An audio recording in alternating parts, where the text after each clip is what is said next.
The treasure lies in Kent. It's a conspicuous statement. It's a statement which doesn't make any sense. But in the sense of motorsport tonight, this makes all of sense because we're here at Brands Hatch for round 7 to 9 of the BSR Kia World Series. Qualifying has just got underway for 10 minutes of pure flat-out racing.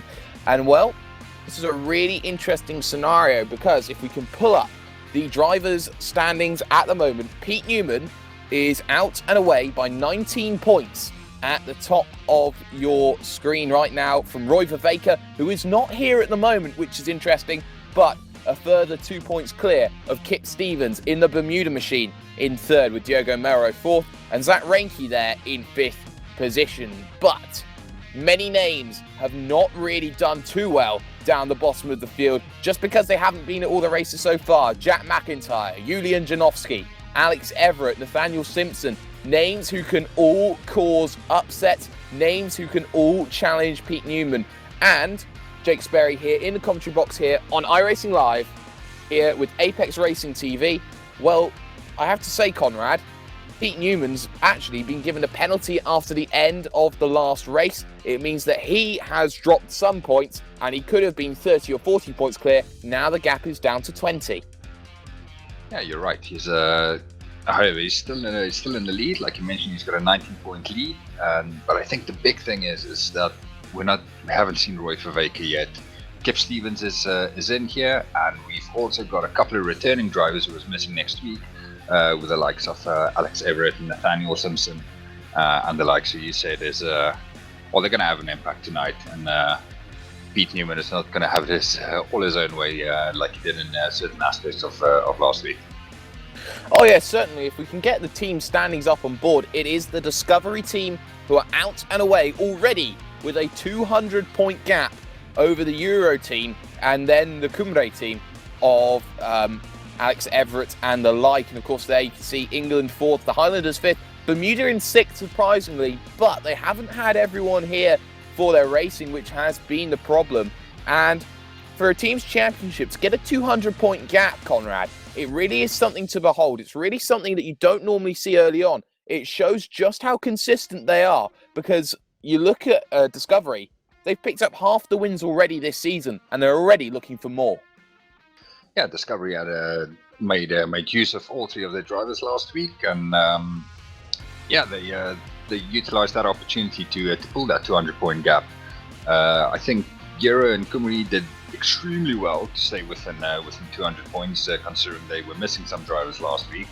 It's by no means a gap that can't be overcome. If we also look just a little bit further down the standings, we've got a little three-way battle there for 7th, 8th, and 9th between the USA, the Tart, and Lassies in Scandinavia. So that'll be interesting to keep an eye on as well as it progresses through the season. Yes, most certainly. Looking at the number 10 machine, this is Nathaniel Simpson. Let's see what lap time he can do here in qualifying. The drive to the line here, and well, what does he do? He does a 28.2. That puts him up in second position, just 2/10 behind Jack McIntyre. But we are going to go and follow him now for an entire lap. He's just come through Paddock Hill, the big depression down, as he heads back up the hill here for Druids. He does have to worry a little bit about Klaus Pedersen ahead of him. The gap is not completely concrete, as now he heads for Graham Hill Bend. Turn number 3, a little bit of a break before heading in. Alex Everett there heading into third place, Julian Janowski in fourth. And now this run for Surtees here, the left-hander, which just tries to drag you in and spit you out, and you have to be very cautious, very careful all the way around. And now you hit this back straightaway. Now you get a chance to breathe, but now you know that there are going to be 3 consecutive right-handers on the circuit. So whoever has the inside coming into this corner surely has a massive advantage going further on. Into the right then. Here he comes along, and now he's got to deal with the second right of Westfield.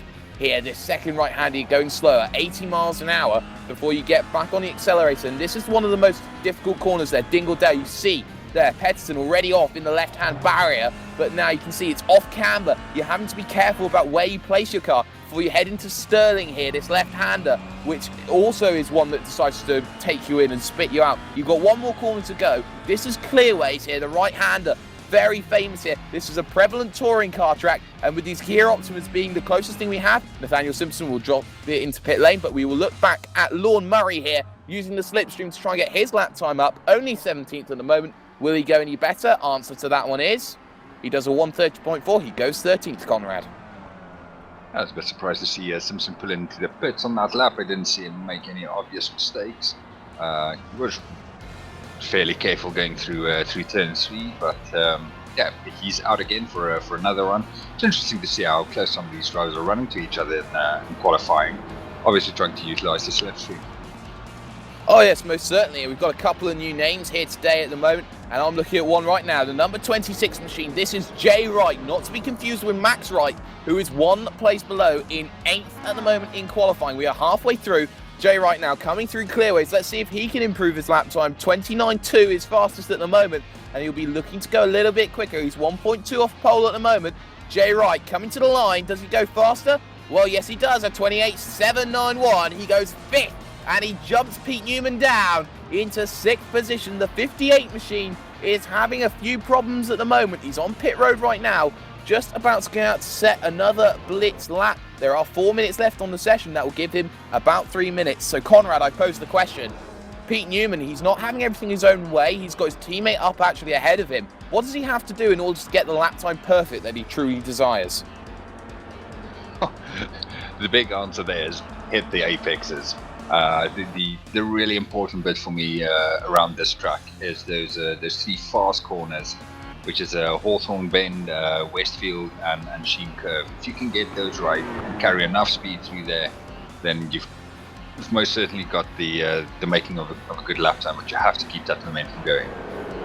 Oh yes, certainly. Looking at the 48 of Julian Janowski, of course a race winner last time out at Okayama, the round 6 winner. Here as he looks for round 7, looks for good qualifying, into the right of clearways he'll come along, and the run down this big straightaway, which is actually banked, which really surprises people, which means they don't quite know where to go. Julian Janowski, well, that's a really poor lap on his respective, 10 seconds off of his best, so he will look to try and get himself a bit quicker through the lap. But we'll just get a run through now of how your standings look at the moment, because McIntyre is on pole for the Bermuda team on a 28 flat, with Nathaniel Simpson second for Euro and Alex Everett third for the Cumray team. It's Diogo Mero fourth, Jay Wright fifth, Pete Newman sixth. But right now, a car who hasn't set a lap so far, number 23, Kip Stevens. Conrad, what can he do?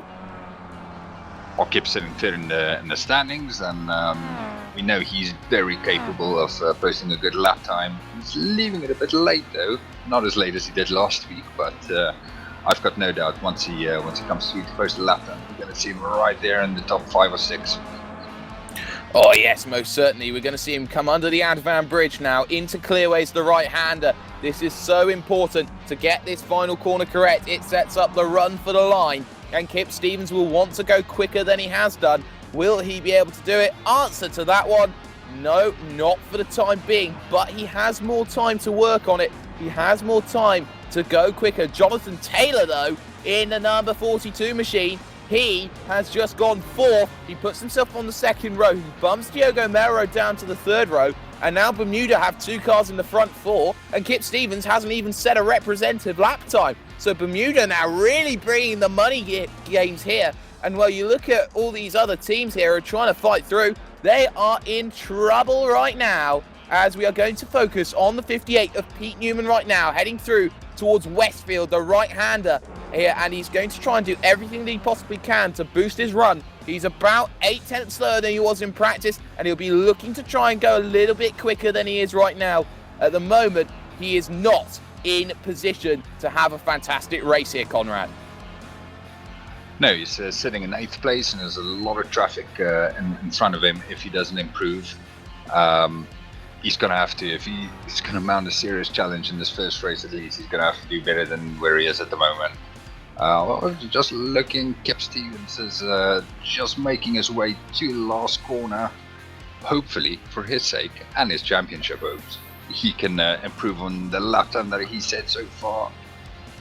Oh, it's going to be a tough one here. Will he get to the line to set one more lap? The answer's going to be yes. And, well, his time's at 28.6. He jumps himself up to 5th. Janowski 4th now. And, well, with just 10 seconds left to go, who's going to miss the cutoff?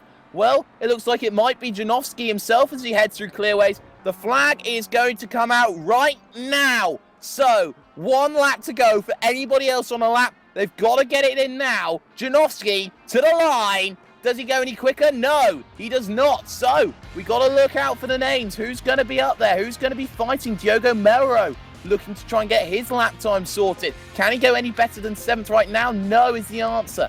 You got to think Stephen Baxter's got an opportunity. You look at Max Wright has an opportunity. Klaus Pettersson has an opportunity. Pete Newman has lost it. He has no more chances left. And well, there are still a couple of drivers looking to try and get their lap times in. Stephen Baxter is one of them as he looks for his drive to the line. He's only 14th at the moment, which is very far down the order for him. What can he do? Answer is no. He cannot do anything right there in that respect. So we look at Klaus Pettersson. Can he go any quicker? Answer that one is no. I don't think he will. But Kip Stevens is on a lap as well. The 23 machine. What can he do as he heads for clearways? This is the question. He might be able to challenge the second row.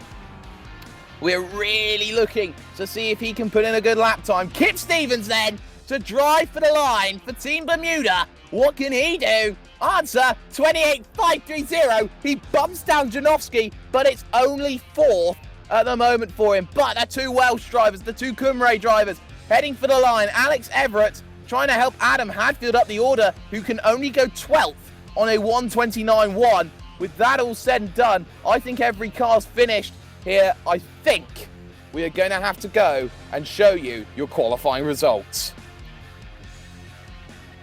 So with all that said and done, only 2 drivers could break the 1:27 barrier. Jack McIntyre for Team Bermuda and Nathaniel Simpson for Team Euro, 1:27.850 and a 1:27.980. Alex Everett 7/10 back in 3rd on a 1:28.5. He'll be joined by Kip Stevens. Julian Janowski will be on row 3 with Jonathan Taylor to be joined alongside. Row number 4, Diogo Melro will be joined with Jay Wright on the grid alongside him. Championship leader will be on row 5. That is Pete Newman. He'll be joined alongside by the driver of Lorne Murray. Max Wright will find himself 11th with the Cymru driver of Adam Hadfield there in 12th. Zach Renke will start on row 7 with brand new privateer Lewis Bibby there. He will be in 14th position. Row 8 will be shared by Stephen Baxter and Craig McLeod Evans, with Klaus Pettersson there in 17th, Rick Scott 18th, Cesare Rizzo 19th, Humberto Valura there in 20th, Stephen Hall, Jurg Dankert, Kenneth Wallace and Colin McAllister. That rounds out your grid for this evening. So Conrad, first race, who's your eyes on? I am going to pick Mr. Kip Stevens for this one. He only had that 2 flying laps, which really he made them count. Man who's got his work cut out for him is Pete Newman, all the way back in 9th. He's going to have a cracker. Oh yes, definitely. But what you have to say is McIntyre's been the fastest man all weekend long, and well, with what he can do, he could really be a contender here to take the first race. And well, we're just waiting for cars to grid up. They have at least 1 more minute in order to grid up, or they will have to start from the pit lane here at Brands Hatch. 20-minute races, so the timer will be ticking down. It will be a very interesting one to see if anyone will get themselves the right run. The cars on the outside who qualified with an even number, so 2, 4, etc., they will have the racing line, so therefore they will have the better rubber on the run into turn number 1. Just waiting for a couple of drivers here to grid up, and one of them is Jack McIntyre himself in the number 2 machine. We haven't seen him take to pole just yet, but we are very nervously awaiting this start. We're going to hope everyone goes through, and there we see him grid up right now. So is anybody left to grid? Answer to that one is no. We're waiting on the lights,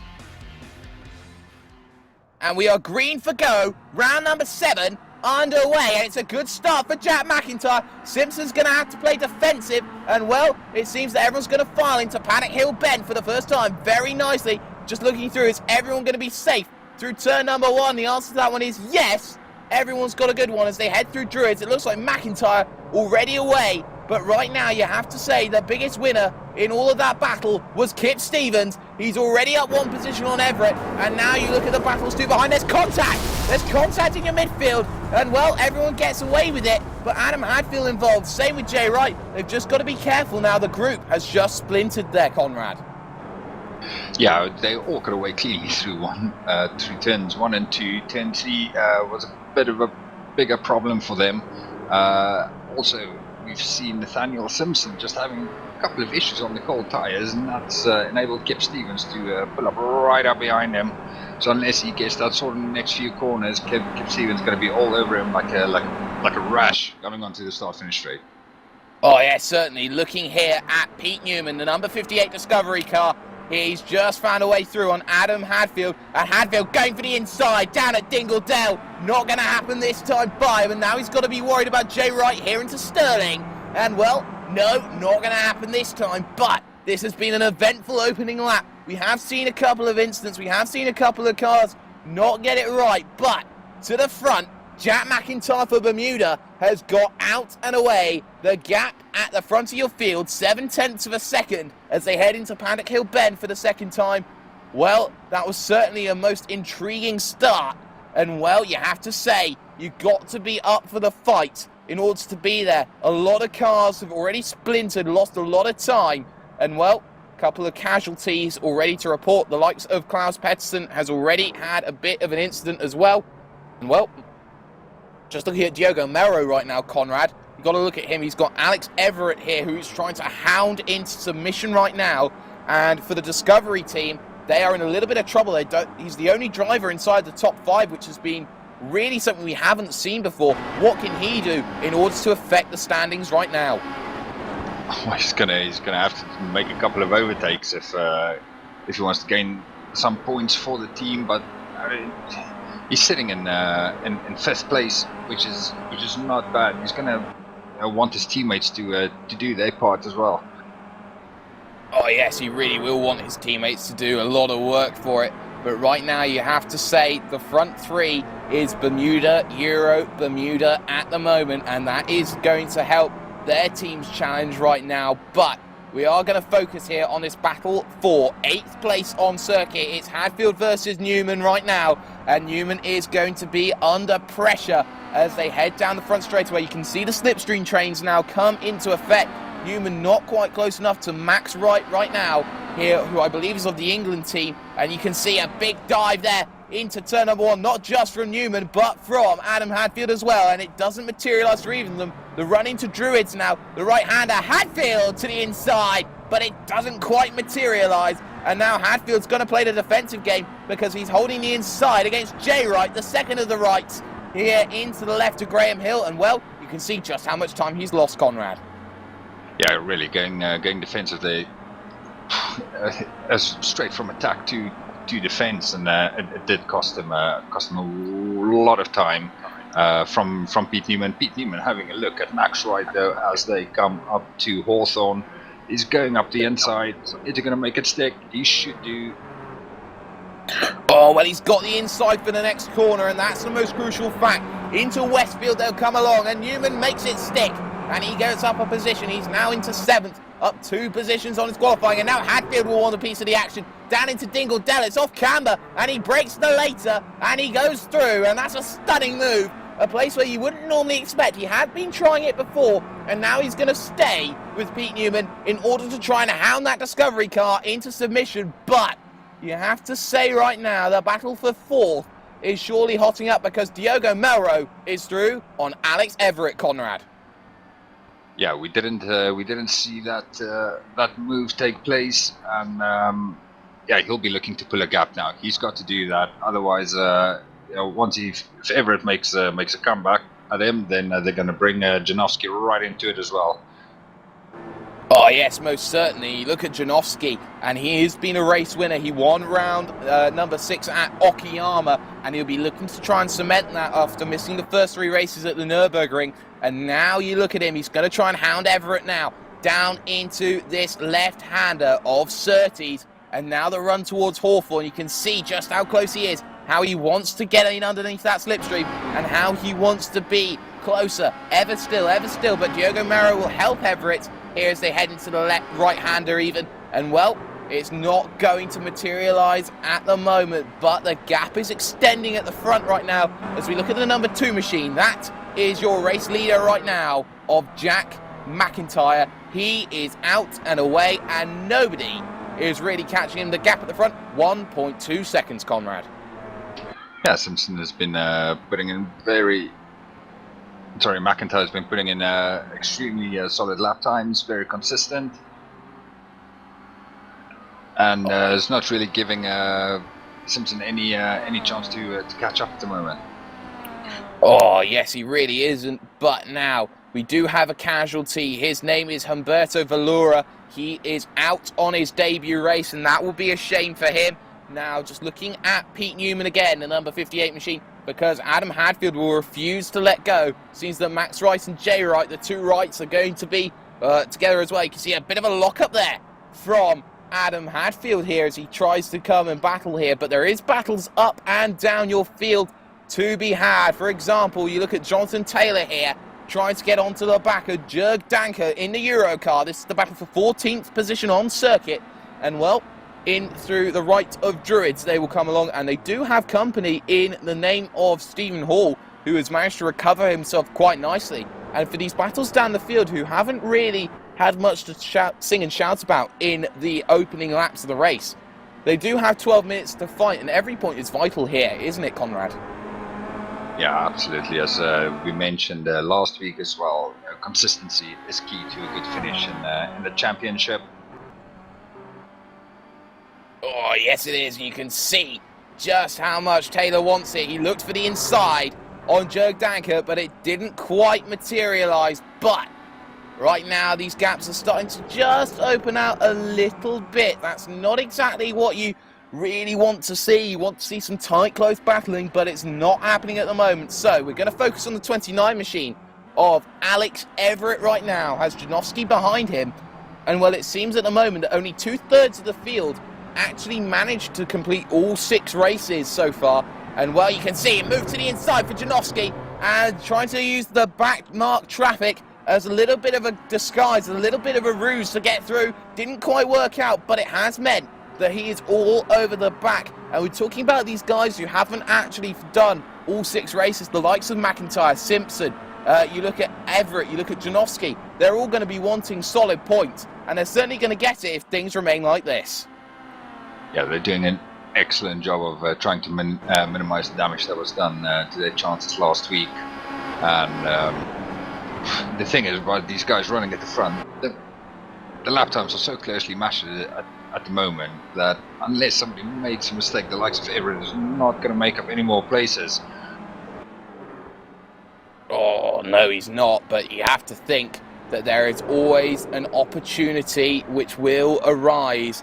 And where you have to say for Nathaniel Simpson in the 10 machine, he's trying to make that opportunity arise against Jack McIntyre's Bermuda machine, because he is looking to try and get away. We're about 8 minutes in to this session of 20 minutes, and, well, what has to be said is that gap is starting to come down little by little. It is back under a second, and now this will be worrying for McIntyre. The inconsistency factor will come into effect, as it looks like Julian Janowski here in the 48 has just lost contact with the back of Alex Everett right now, and that will be disaster if he wants to gain any more positions right now, Conrad.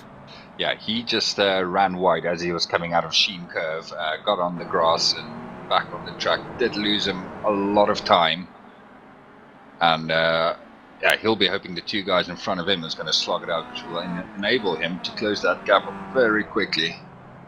Oh, yes, but news to know is that Jay Wright is actually through on Max Wright. So that is going to be one that we're going to need to pay attention to. See what Jay Wright can do as he looks to try and chase down Hadfield, and Hadfield chase down Newman respectively as they head into the right of Hawthorne now for what is going to be their 7th time this evening. And now into Westfield, these series of right-handers come at you thick and fast, slower and slower still before you hit the quick, difficult one of Dingle Dell here, this right-hander. Got a bit of traffic ahead of them. That's Rick Scott, who's had a really poor opening half to his race once again. And you talk about Pete Newman, you talk about the incident he had with Sifra Gabor at round number 6. It did cause him to have a penalty, which dropped him points down to a 16th place finish instead of what I believe was around an 8th place finish that he had on the day. And now he's in a position of 7th. He's seen the guys all ahead of him just start to pull away just that little bit. But you have to look here at this battle here for 4th position on circuit. because they have closed up once again, a 3-car train again, and Janowski now looking to hound the back of Alex Everett. I think we're just getting into that stage of the race as well, where the tyres are just going to start suffering a little bit. So the guys that's managed to keep their tyres intact is definitely going to benefit from here on in. And I predict we're going to see a couple of positional changes before the end of this race, and it's going to be by the guys who looked after their tyres. Oh yes, most certainly. You can look at Kip Stevens, who was right on the back of Nathaniel Simpson, there the number 23 machine, and now he is 3 seconds back off the pack. But at the moment, he does have a 5-second gap in order to use as a cushion between these 3 cars. Diogo Melro, Alex Everett, and Julian Janowski, the Independence driver. And now as they head themselves through Dingledell again, they are all going to look to line up Linus Stern as they head now for the left-hander of Sterling. And now the run towards Clearways, which is really one of the most difficult corners on the circuit. You're waiting for the traction, and the traction does not come to your car. And, well, you can keep waiting and waiting, and once you get it, there is a chance of spinning the tyres up, which is exactly not what they want to do. As you can see, they're all going to look to close as they head towards Paddock Hill again. And, well, it seems that it's all going to be status quo as they head into the right-hander. Very close there, Julian Janowski. He might have a look now. He goes to the inside as he looks for the move at Druids, and, oh, they get so close. I think they touch, but they remain in line astern at the moment, and this is fantastic battling from both of them right now. Yeah, Alex Everett he wasn't going to let Janowski through. They closed that door firmly as they went through turn 2, and Janowski might have another look as they come onto the back straight. Oh, opportunity arising then for Julian Janowski in the number 48 machine. He'll want to get through Everett as quickly as he can, but at the moment, let's just compare lap times. Melro 28.8. Kip Stevens did a 29.1. And you look at the 28.3 done by Nathaniel Simpson. Stevens is losing ground, but not enough here to be losing ground enough to Diogo Melro right now. So this is firmly a battle for 4th, 5th, and 6th on your road right now. But we will focus away here at this battle of forming now for 8th position, because Adam Hadfield, the second of the Cymru team, is going to be under threat now from Jay Wright, trying to run itself very closely behind. And, well, it's not quite working out at the moment. Pete Newman being the benefactor, which is changing all the racing at the moment. And, well, you have to say, this is all about how close can you run it, how close can you be. Because right now, underneath the slipstream, you can see the move to go defensive there from Adam Hadfield into Paddock Hill Bend. And, well, he's going to try and break. He's going to try and get the cutback sorted. You can see him run a little bit wide. And another defensive move as he heads for Druids. And he might have to try this one round the outside. And no, it doesn't quite materialise. And now this allows Max Wright to come back at Jay Wright. But it doesn't quite happen. Fantastic battling through these 3. But now, this is the question. Kip Stevens does a 30.6 that time by a 28.8 again from Diogo Melro. Kip Stevens is struggling here, Conrad, and he might be caught before the end of the race. Yeah, his lap times have fallen away drastically over the last 3 or 4 laps. And we thought he had about a 3-second gap just a lap ago to Mira, and we thought he was safe and secure and running on his own. But if he keeps going like this, he's going to come under pressure from not only Mira, but also Everett and Janowski as well before the end of the race. Oh yes, most certainly. Let's just take a little look at Kip Stevens here as he heads through Sterling. You can see he's just starting to struggle a little bit on his tyres. He's just struggling to get the speed up once again. Of course, it's crucial to get your minimum speed up in order to be a little bit faster around a circuit like this. Let's just see what sort of lap time he can do this time by. It was a 1:30.6, and, well, at the moment, it's a 29.6 this time by. Diogo Melro, when he crosses, does another 28.8. He's in catching distance, you know. He can see the purple of Bermuda coming for him in the mirrors. And, well, you have to say 1.6 seconds is catchable. There is about 4 laps left, but you have to say at the front of the field, Jack McIntyre is clear by 1.7 seconds. I think Nathaniel Simpson might just have had it here, Conrad. Yeah, Nathaniel Simpson did catch up to McIntyre. The gap at one point was just under a second, but McIntyre picked up his pace again, pulled that up, pulled the second out of him. Like you said, gap is 1.8 seconds at the moment, and unless he makes any big mistakes, he will will see the checkered flag in first place. Simpson as well. Unless something happens, you should take second. But the big thing is with Kip Stevens that gap to Mira is 1.5 seconds now. Yes, it is. And we're looking here at the number 15 machine. This is Cesare Rizzo, the third of the Discovery cars, and he is looking to try and stay on the back of Lewis Bibby, the number 21, making his debut in the series tonight. And well, Lewis Bibby doing a good job for himself in 11th position right now. He'll be looking to try and make sure everything gets itself sorted out, making sure that he keeps himself some decent points to start his haul. But we are going to focus once again on the battle for 4th position on circuit as well. A 128.8 meets a 129 flat. Stevens is starting to find something. He's starting to feel the pressure and he's starting to raise his game now. Melrose going to try and do everything, but Janowski behind is going to try and hound Alex Everett once again as they look into Graham Hill Bend. Here the left-hander, turn number 3, 9 turns, 2.3 miles of track here around around Brands Hatch, and well, you can see just how much they're going to be trying to work there. A bit of traffic, which is only going to help Janowski, and now you look at the run. Everett's now going to probably play defensive, and you can see already just how much that gap is closed between Diogo Melro and Kip Stevens right now. That gap is ever closing. Just quick note that behind them for 9th place, Adam Hadfield and Max Wright is absolutely going at it hammer and tongs. The side by side through turns 1, 2 and 3, and that fight is not over by a long shot. Well, no, it's not, but it means that Jay Wright has managed to get away, and it seems that battle has cooled down a little bit between Wright and Hadfield at the moment. So what has to be said now is we will have to focus here on this battle between Diogo Melro and Kip Stevens right now. By estimate, we think we've got about 2 laps left here in this race. The gap is 2.3 seconds, and you can see Kip Stevens 29.8 meets 29 flat. That's another 0.8 out of it, and now Diogo Melro can smell blood here. He wants to see Kip Stevens back in 4th. He wants a podium for Discovery, not just for himself, but for the team. There's contact behind as Alex Everett gets a big tap there from Julian Janowski. Janowski goes through, but if any chance, we should see a replay of that one, because that was something else.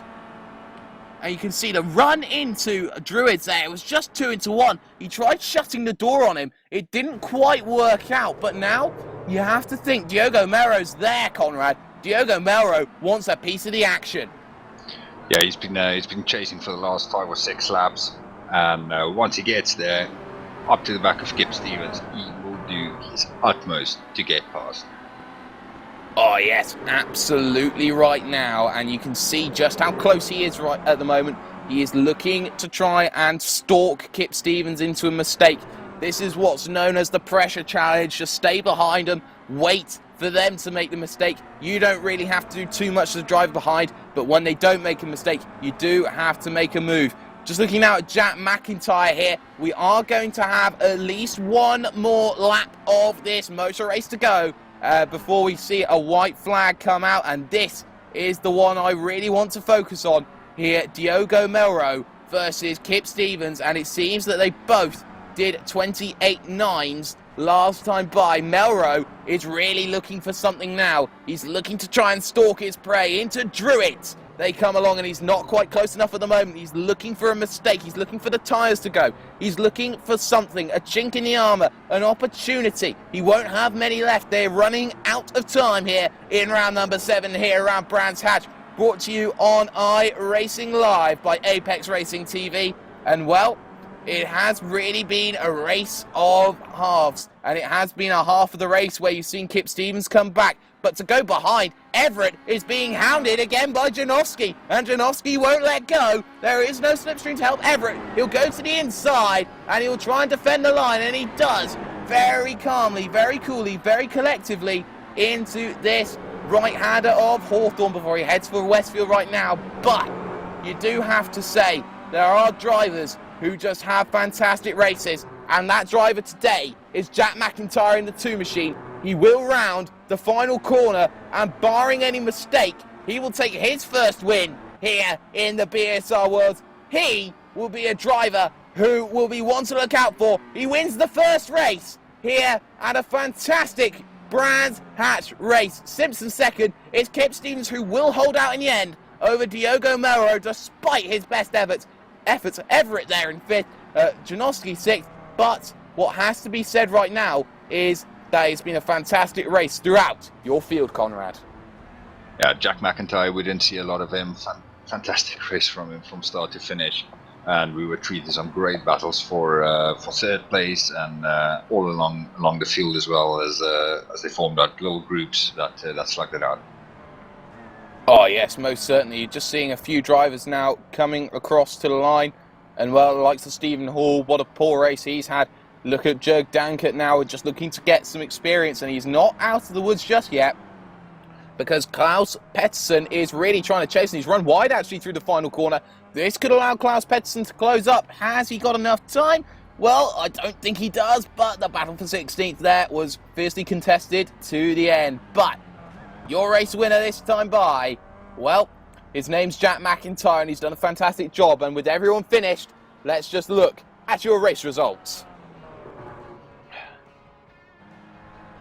So it will be Jack McIntyre who will pick up his first win in the series here at round number 7 at Brands Hatch. Nathaniel Simpson will finish second place, 3 seconds off the pace. Kip Stevens will hold out Diogo Melro for third and fourth, with Alex Everett fifth, holding off Julian Janowski for sixth. Championship leader Pete Newman will finish 7th, with Jay Wright 8th. Adam Hadfield will finish 9th, with Max Wright finishing 10th, the second of the Wrights. Lewis Bibby there on his debut there, finishing 11th place, with Cesare Rizzo in 12th. It's Stephen Baxter in 13th, looking for a good reverse split. 14th place then for Stephen Hall. Jonathan Taylor will finish 15th, with Jörg Dankert in 16th.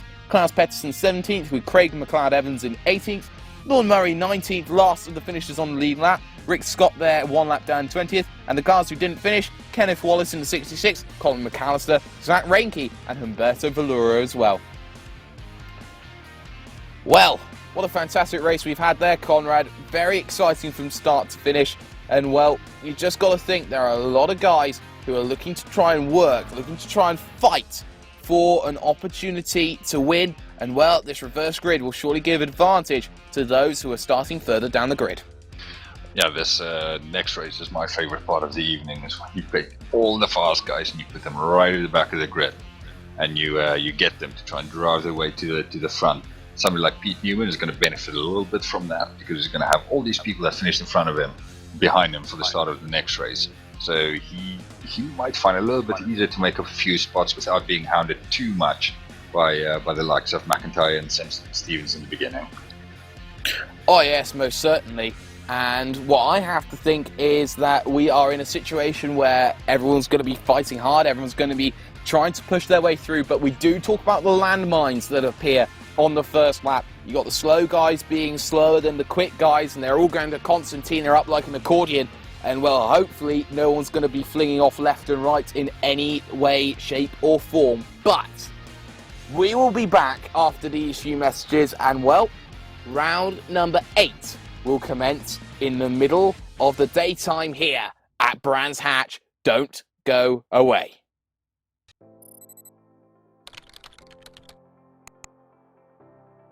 iRacing.com is a sim racing game that combines a true-to-life racing experience with an online community of virtual racers from all over the globe.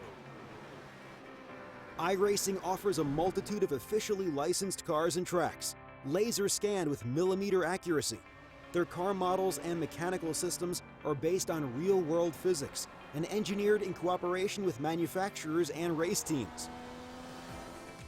iRacing's web-based interface allows members to compare stats and test drive any combination of car and track instantly.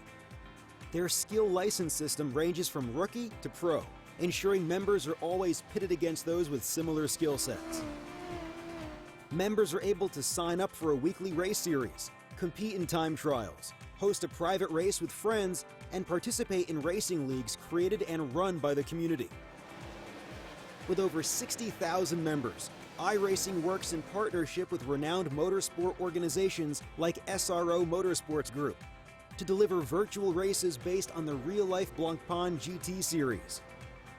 iRacing's Blancpain Endurance Series features team racing, giving members the ability to build a team and participate in races ranging from 3 hours to 24 hours. Additional partners include NASCAR, IMSA, V8 Supercars, IndyCar, allowing members to race in their very own 24 hours of Spa, Bathurst 1000, Daytona 500, and many more. iRacing.com, delivering the most authentic racing experience short of getting into a real race car.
Simulated racing can be awesome, but can also be kind of a free-for-all. Interestingly, auto racing faced the same problem in its earlier days. Whether it was on the back roads, the beaches, or the city streets, the racing was fun. But there was always a certain level of chaos and danger, until some folks came along and put some order to all of this. Stuff like official racetracks, regulations about weight and equipment, and enforcement of standards. That's what gave us high-speed excitement, fast-paced action, and photo finishes. That's when racing became racing. The guys over at iRacing.com have made the same transformation in the world of sim racing. Sure, they've got the most accurate tracks and realistic cars out there, but that's just the start.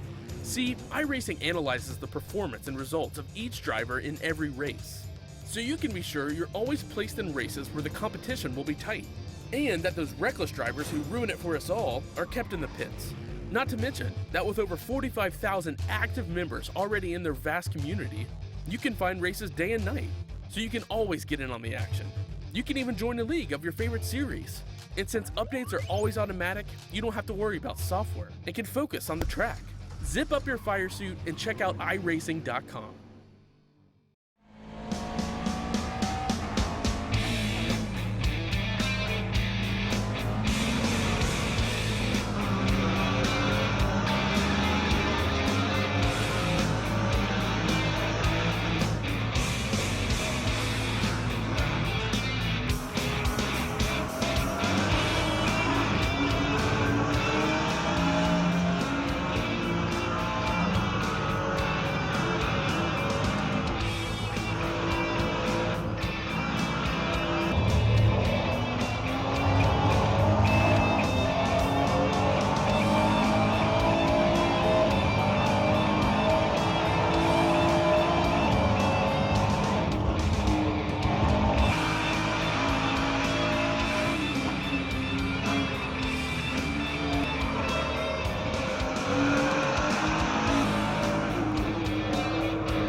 Truex in the outside, contact made. 56 slides it at a 4. Who's gonna be at the stripe? Dead even, give it to Ryan Truex. Truex is your winner over Tandy.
iRacing.com is a sim racing game that combines a true-to-life racing experience with an online community of virtual racers from all over the globe.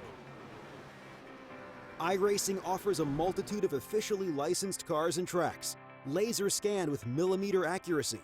Their car models and mechanical systems are based on real-world physics and engineered in cooperation with manufacturers and race teams. iRacing's web-based interface allows members to compare stats and test drive any combination of car and track instantly. Their skill license system ranges from rookie to pro, ensuring members are always pitted against those with similar skill sets. Members are able to sign up for a weekly race series, compete in time trials, host a private race with friends, and participate in racing leagues created and run by the community. With over 60,000 members, iRacing works in partnership with renowned motorsport organizations like SRO Motorsports Group to deliver virtual races based on the real-life Blancpain GT series. iRacing's Blancpain Endurance Series features team racing, giving members the ability to build a team and participate in races ranging from 3 hours to 24 hours. Additional partners include NASCAR, IMSA, V8 Supercars, IndyCar, allowing members to race in their very own 24 hours of Spa, Bathurst 1000, Daytona 500, and many more. iRacing.com, delivering the most authentic racing experience short of getting into a real race car.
Welcome back to the BSR Kia World Series. This is round 7 to 9 here at Brands Hatch, the full circuit, not the Indy circuit. Here, Jake Sparey in the commentary box with Conrad Venter here as we are here live on iRacing Live, if I can get my words out correctly, brought to you by Apex Racing TV.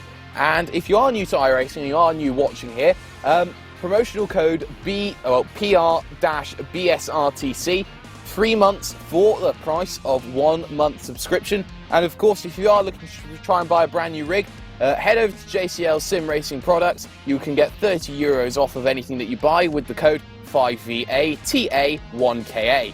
And of course, if you do want to participate in this series, the BSR Kia World Series, just pop over to Facebook, type in BSR Kia World Series, join the group, pay your subscription fee. It's £2 a race or £12 for the entirety of the race. So, Conrad, second race, it's always going to be very interesting, but there is one factor that hasn't been accounted in for. Roy Vervaeke is now here. Yes, he will have to start at the back of the grid, but Roy Vervaeke's here, and now Euro go back to full power in what they can do as a team. Yeah, I'm pretty sure his teammates will be very happy to see him in the car, and for him, really, the next 2 races is all about damage limitation. Luckily for him, the guys in front of him didn't score that many points in order for him not to catch up, but he's gonna try and make hay in these next 2 races.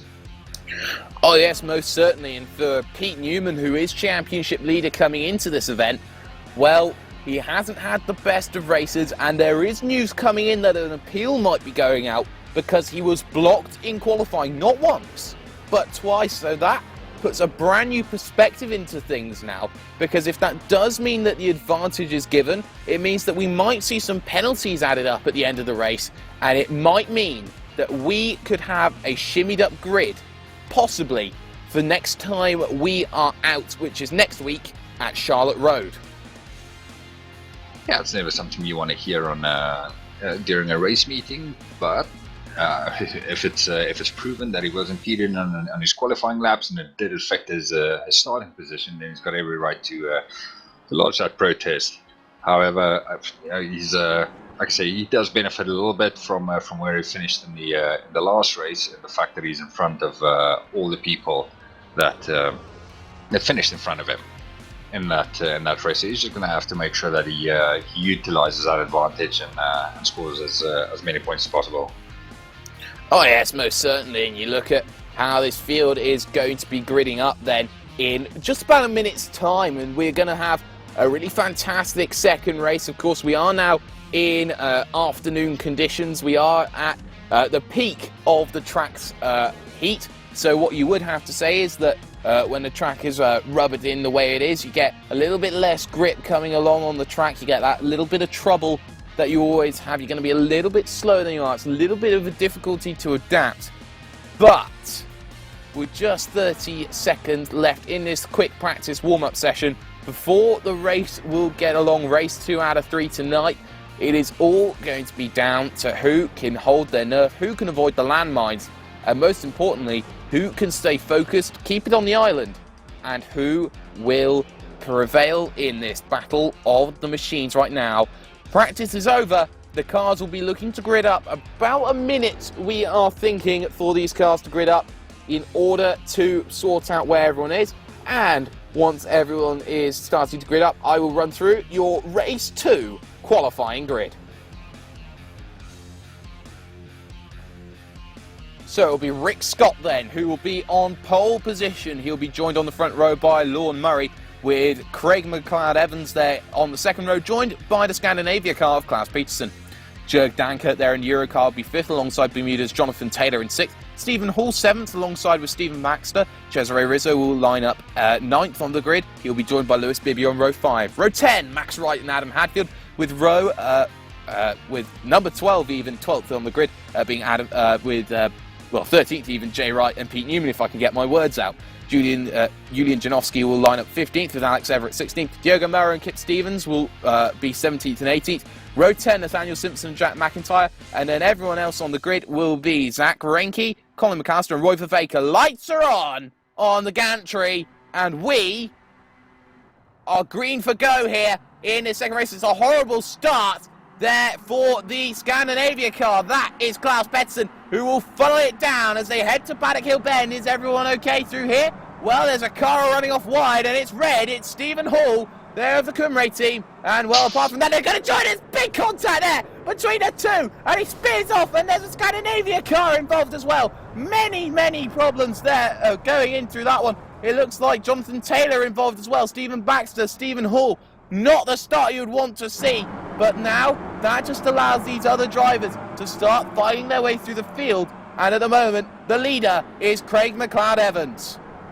That was really not a great move by Stephen Hall, rejoining the circuit on the opening lap while they're all filtering into that little bottleneck of turn 2. Oh, yeah, it was a difficult one to do. He had ran wide. He tried to leave it as late as possible, but he just caught it horribly wrong, and that's what caused the incident right now. But what has to be said is that there is a fight in the field going on. They are running line astern at the moment. And the biggest mover and shaker right now is Julian Janowski, who has just found a way through on Lewis Bibby, the independents. So independent on independent. And of course, there is Pete Newman behind in the Discovery car, looking to try and find a way through.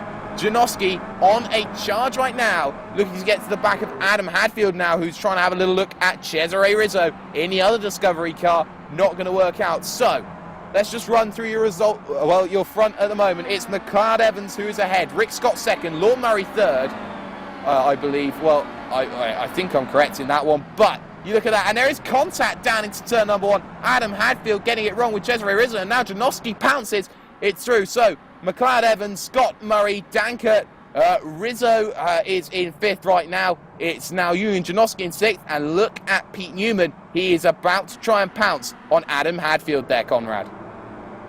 Yeah, great start by both him and Janowski, from even making their way through that turn 2 carnage that we saw in the opening lap. And yeah, having a little look down the inside of Hadfield. Hadfield's got enough on him at the moment. Oh, yes, he does, but you do have to look at Julian Janowski now, looking to pressure Cesare Rizzo into the right. And you can see he's wanting a way through. He's trying to put 2 wheels on the grass to try and get a bit of an advantage, but he can't get the leeway as they head into the right of Westfield. He had a very close look that time by, and this is all allowing Hadfield to close back up again. It's allowing Newman to close back up again, and into Dingledale they come along, rubbing bumpers as they head through the corner. But to focus back down the field, there is a small train developing, and when I say small, it is big. It is the train of Jay Wright. He's got Bibby, Wright, Melrose, Stevens, Everett, McIntyre, Simpson, everyone involved. And for Jack McIntyre, it's just about pick and choose. Take your time in the opening 5 minutes, but then put the pressure on for the next 15 right now, as it seems that all is not well in the camp of McIntyre right now. So, still looking at Julian Janowski here as he looks to try and go for the inside on Cesare Rizzo. Rizzo leaves the door open, there's contact between the two, and he keeps it going, and that causes a bottleneck behind. Seems that one of the Scandinavia cars, is it Scandinavia? No, it's Jay Wright, the independent, who gets a little bit of contact there. So, not the best move there for him, Conrad, but this has opened the door up because Cesare Rizzo now loses the position to Adam Hadfield. Yeah, we see Rizzo has just let Newman through as well. And you can bet your bottom dollar Rizzo's going to try and make his car as wide as possible just to give Newman that little bit of a cushion to get an attack going on Adam Hadfield as well. Oh, well, you can see Newman trying here to get through Adam Hadfield, not quite working at the moment, and you can see Dankert drops a position to Janowski as well. Janowski on a charge there, bit of a rash move down into Druids. We've seen that already in race 1 where he tried it on Adam Hadfield. Oh, that's a name that's coming back up again, and you can look at this. There's a battle for second going on right now between Rick Scott and Lorne Murray. Here it is a Scottish car on the other Scottish team right now. It is Highlanders versus Tartan Lassies here down the front straight away right now, and it's going to be a battle to see who finds himself out where. And there we go, side by side into Paddock Hill Bend. It will be Lorne Murray who prevails, but now they've got to be worried. Janowski is charging, and he is, by record, I think, half a second a lap quicker. You can see already onto the back of this pack here, Conrad. Yeah, Janowski is he started 15th, 3 laps in on the 4th lap, and he's already up to 4th. He's on the charge, a massive one. And if he can clear these 2 guys in front of him, Rick Scott and Lawrence Murray, really quickly, then he's going to give himself every single chance to catch up with McLeod Evans as well for the race win. Side by side then into Druids. Cesare Rizzo now under pressure, because now you can look and they're going to try and make it 3 wide. Not going to happen. Boxed in. There is Max Wright, and that's not going to be brilliant because Diogo Melrose there as well as they head side by side now into Hawthorne. And you can look, you can see McIntyre trying to find his way through behind, and they're all trying to make a way through. The quick guys are trying to prevail, and now we got 2 of the Discovery there together, and now Kip Stevens wants a piece of the action on Max Wright. This is sensational stuff as they head to Dingledale. Not really an opportunity through, it's 1-9 sees all, and now you can see Diogo Melro trying to make a move on his own teammate there, and they all get really close and tight again. Side by side then, both Discovery cars. Melro to the inside, and well, can he hold it round down in the inside? There's a bit of contact there with Kip Stevens and Max Wright, but look at this train. This is the battling we want to see, Conrad. This is fantastic. Yeah, you dare not brake early going into a corner with all those cars behind you. They are still side by side as they're going through turn 1. Rizzo running wide.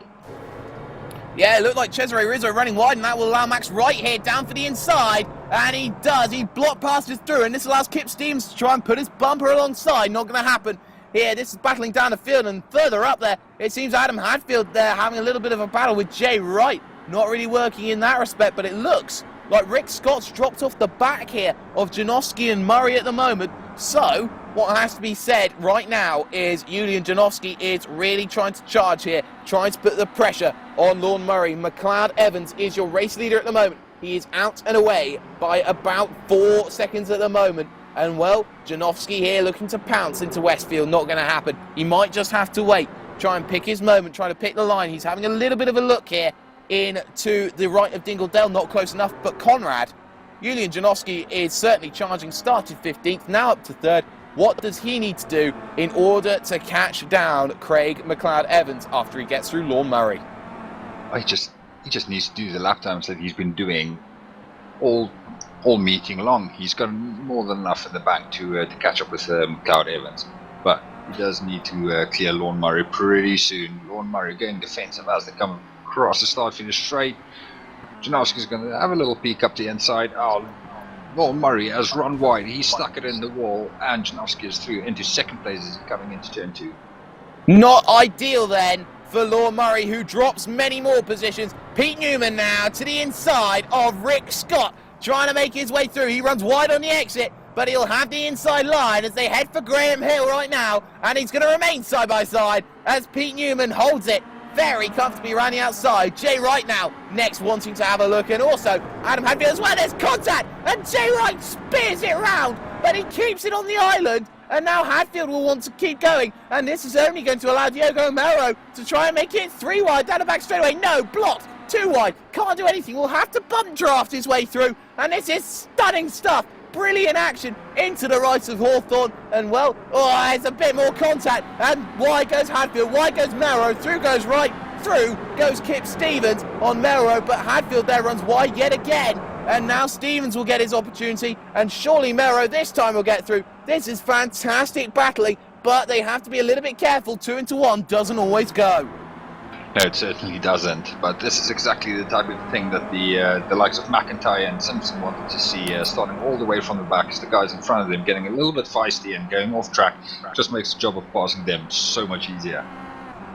Oh yes, most certainly it does at the moment, but this is really a race of time, and time is of the essence for Craig McLeod Evans. We are only just looking towards halfway through, and just looking at the lap time, 29.1 compares to a 29.7. That's 6/10 off there from Janowski. Janowski's only 2.7 back as they cross the line. This is trouble, but Kip Stevens side by side now, once again with Adam Hadfield, down into the left-hander, and he's got it sorted there as Hadfield. Brilliant work, but no, there's contact. Hadfield off into the barrier, and that is the end of that one. And well, Kip Stevens there getting it all wrong, but look who's come and fought his way through. It's Jack McIntyre of all people, the other Bermuda car, and they're going to hound Melro here in the battle for what is surely 7th place on circuit at the moment. This is fantastic. To the outside, he will come along, but no, he doesn't get it right. He tries to get a cutback, but it's a very good block there,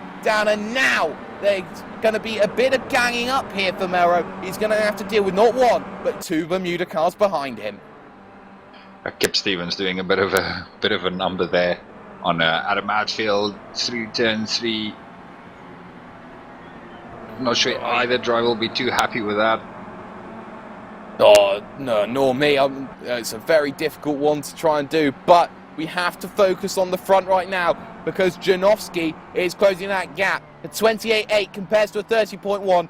1.2 seconds on that lap alone. Janowski is flying and he wants to stake his name. McLeod Evans will have his number held. The ransom money is there and the bounty's on his head because he is being caught. And Janowski wants it all to himself. There is a massive gap back to Pete Newman of about 5 seconds, but the battle for 4th we'll focus on right now. Rick Scott, Jay Wright, as they head towards what I believe is Surtees here, Conrad. Yeah, Jay Wright giving a good account of himself on his opening race in the series, and it's only going to be a matter of time, I predict, before he makes his way past Rick Scott. It's a difficult one sometimes for these guys to start the second race in the front. You're not entirely sure how hard you have to fight for a position. The more you do it, the more time you're going to drop to some of the quicker guys that might still be coming from behind.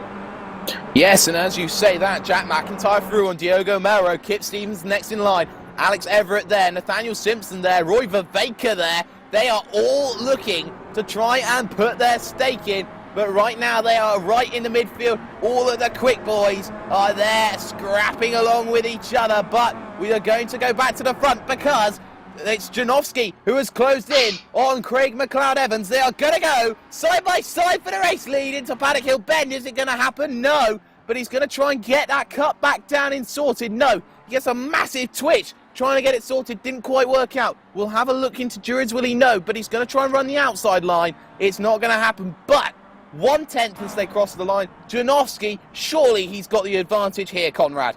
Oh yeah, he's just up the inside of turn 3, can't make it stick. McLeod Evans driving really well, protecting that lead at the moment.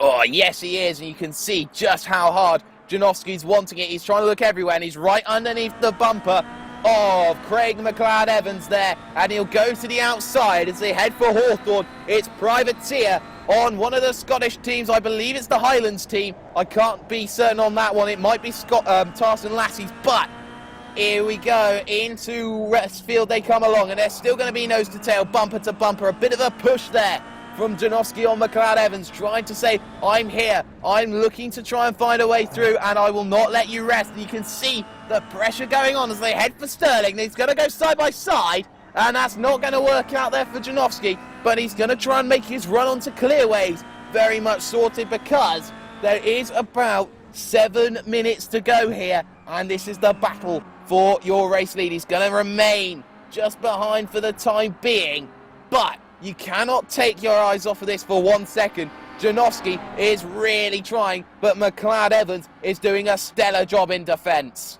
Yeah, McLeod Evans run really well. You've got to believe that Janowski has got the pace to get past. It just needs. I just like to see him be nice and patient about it. They've still got a 5-second lead to Pete Newman at the back, and the last thing you want is to see contact between these two in front, and that 5-second gap disappear to someone like McLeod Evans, who really deserves to be up there at the moment.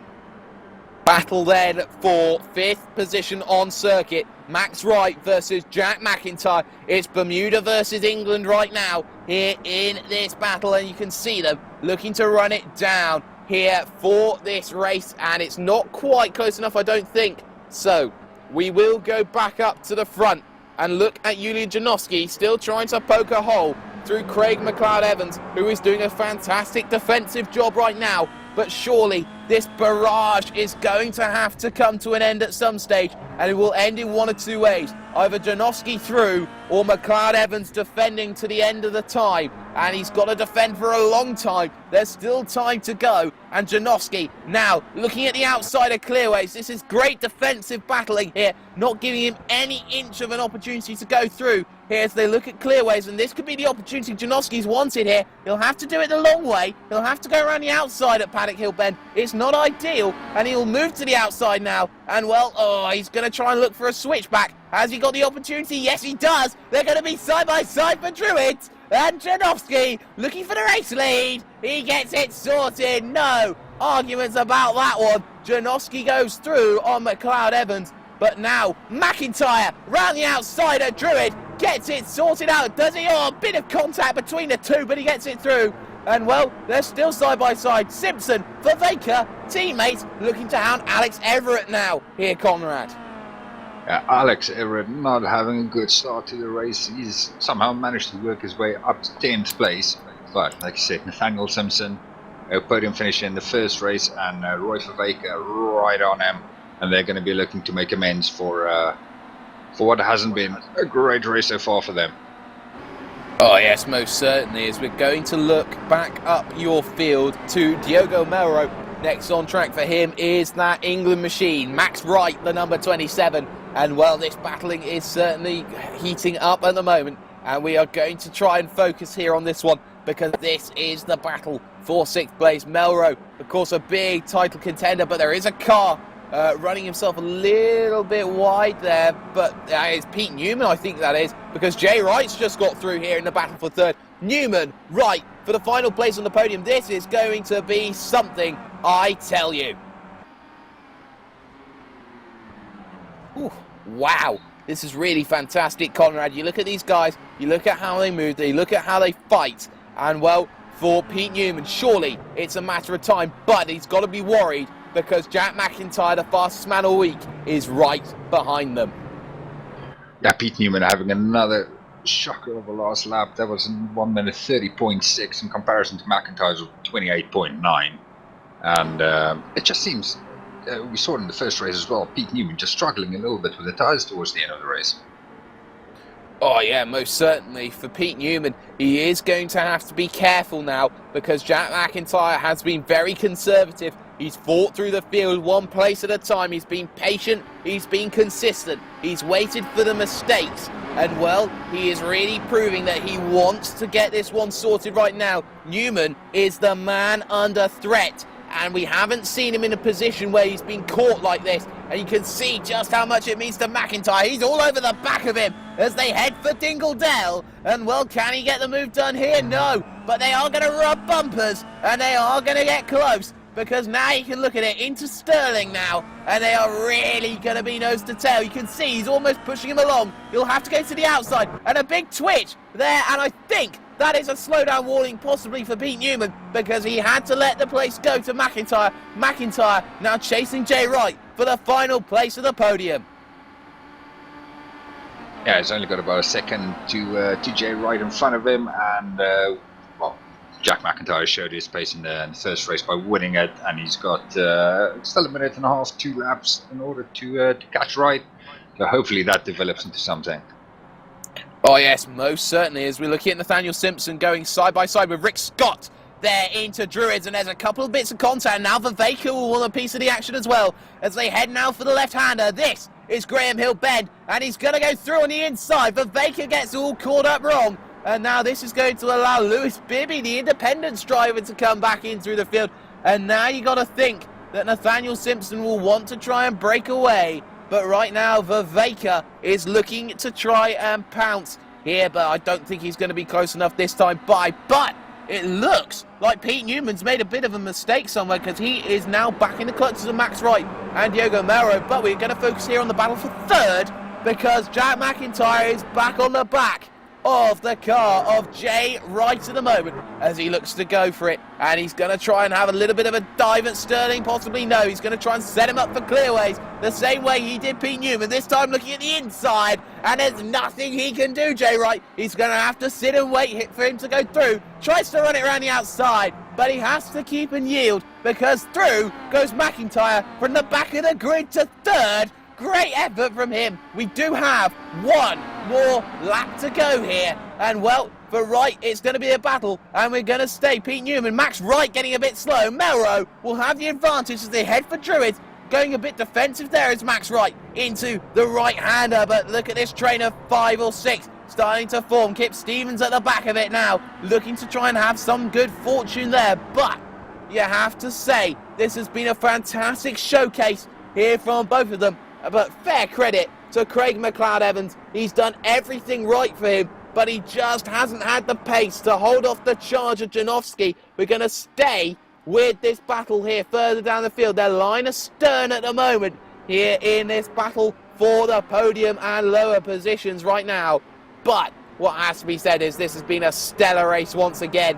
You look at them, they're all just in that sort of pocket of air where they can't quite close on one another as they head through the right of Westfield. Look at the battle at the back though. Max Wright's under pressure from Melrose, and Melrose will try and go for it into Dingle Dell. We will cut away to the race leader now, because he is heading up towards the final corner. McLeod-Evans is not going to let go, but he will look to take his second race win in a row. Take your hat off, Julian Janowski. Race 2 goes to him. Round 8 is his. McLeod-Evans second. It will be Jack McIntyre who will take third. And, well, a fantastic race there. Melrose beaten to the line by Max Wright. Yeah, what a fantastic race, and especially the second half as well. But on that last 2 laps, it just seemed like he had all the championship contenders all on one place on the track. Brilliant stuff. Yes, but what does have to be said here about this race is that all of the drivers, bar one, who qualified in your top 10, really have all fallen to the back of the field again, and will all start at the front of the field for the final race tonight. And of course, Charlotte Road will be on the minds of everyone. And with about everyone finished here, we can run you through your race results right now. So in the end, it was Julian Janowski who paid off by half a second over Craig McLeod-Evans. A great defensive job from his perspective. Jack McIntyre from the back of the grid, 20th, will finish third on the podium. Great job from him. Jay Wright will finish fourth with Pete Newman 5th. Max Wright will finish 6th, the second of the Wrights, with Diogo Mero 7th, the second of the Discovery cars, and Kip Stevens 8th for Bermuda. Alex Everett will finish 9th with Nathaniel Simpson 10th. Rick Scott will finish 11th, a good job from him. Roy Viveka will finish 12th there after starting at the back of the grid. Lewis Bibby there 13th with Jonathan Taylor 14th after an incident on lap 1. Joe Dankert just fell like a stone through the field. He'll finish 15th with Stephen Baxter 16th. Reinke, he will finish up in 17th, a lap down. So will Klaas Pettersson in 18th. Stephen Hall will also finish a lap down 19th. Cesare Rizzo, what happened to him? Well, we don't quite know. He'll finish in 20th. And the final 3 cars, Lorne Murray, Adam Hadfield and Colin McAllister, the cars who did not make it throughout the laps. So, 1 race to go. It's really going to be a challenge for these guys. And, well, you have to think that if you are the likes of Jack McIntyre, you know you have the pace, you know you have the opportunity to be really quick. What exactly do you have to do? What exactly are you thinking going into the final race? Same as usual, or are you thinking that it might be a different affair? For Jack McIntyre, it's pretty much just the same. I was looking at the cars as they were finishing that race. He had a perfectly intact car, no damage whatsoever. So more of the same, just keep your nose clean, and I'm pretty sure the same kind of result will come his way. Yes, we're joined in the commentary box now by Craig McLeod-Evans. Craig, it was really a difficult race for you. You started off third on the grid. It was a difficult one to try and get your head around. Just with the first lap incidents though all going around, was it easy for you to keep your cool out there? Yeah, it wasn't too bad. I was just kind of focusing on getting past Rick to begin with. And then from there it was kind of keeping it on the track and trying to get as big a gap as possible to the quick guys who were inevitably going to catch up. Oh yes, of course. And just looking at your middle part of the race, you did manage to build up a 4-second gap before Julian Janowski burst his way through to second. You really did make a fantastic job of defending your mark for at least a good 2-3 laps. Is Janowski one of these drivers who you have to give a little bit more leeway to, or is he a driver where you have to be kind of cruel to be kind and shut the door wherever you can?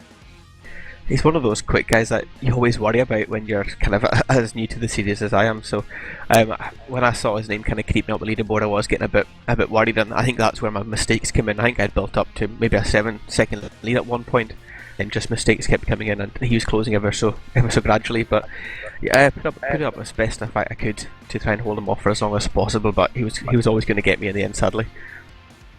Yes, of course. And with the final race coming up, is it going to be an opportunity for you to claw up through the field and get more points, or are you firmly looking now towards Charlotte for the next 3 rounds of the championship?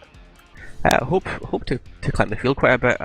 Each race I've attended so far this season, I've had a pretty decent start.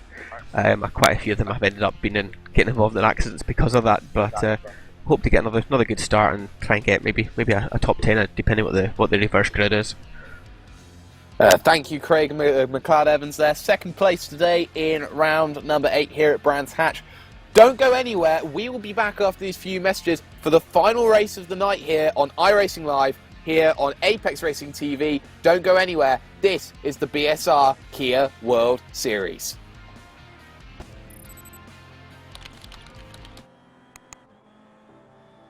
iRacing.com is a sim racing game that combines a true-to-life racing experience with an online community of virtual racers from all over the globe. iRacing offers a multitude of officially licensed cars and tracks, laser scanned with millimeter accuracy. Their car models and mechanical systems are based on real-world physics and engineered in cooperation with manufacturers and race teams. iRacing's web-based interface allows members to compare stats and test drive any combination of car and track instantly. Their skill license system ranges from rookie to pro, ensuring members are always pitted against those with similar skill sets. Members are able to sign up for a weekly race series, compete in time trials, host a private race with friends, and participate in racing leagues created and run by the community. With over 60,000 members, iRacing works in partnership with renowned motorsport organizations like SRO Motorsports Group to deliver virtual races based on the real-life Blancpain GT series. iRacing's Blancpain Endurance Series features team racing, giving members the ability to build a team and participate in races ranging from 3 hours to 24 hours. Additional partners include NASCAR, IMSA, V8 Supercars, IndyCar, allowing members to race in their very own 24 hours of Spa, Bathurst 1000, Daytona 500, and many more. iRacing.com, delivering the most authentic racing experience short of getting into a real race car.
Simulated racing can be awesome, but it can also be kind of a free-for-all.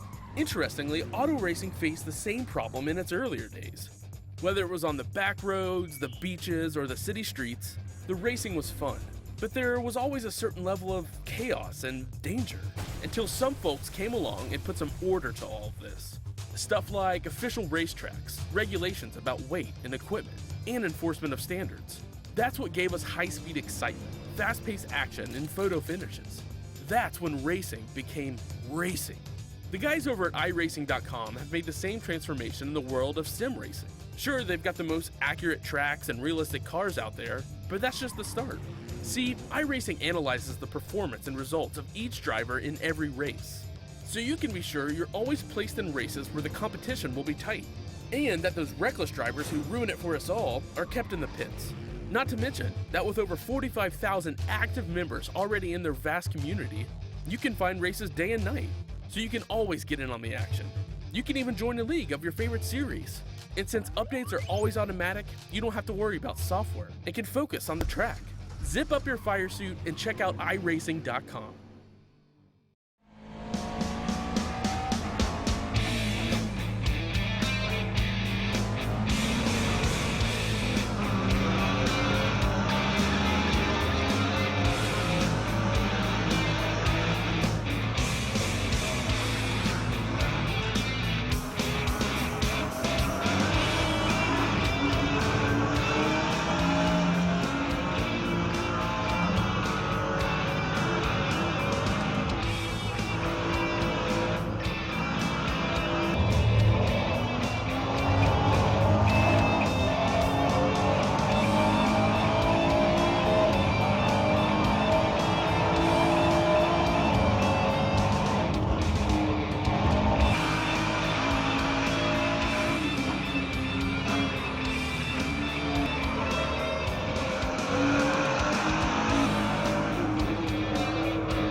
in the outside contact made. 56 slides it at a 4. Who's going to be at the stripe? Dead even. Give it to Ryan Truex. Truex is your winner over Tandy.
iRacing.com is a sim racing game that combines a true-to-life racing experience with an online community of virtual racers from all over the globe.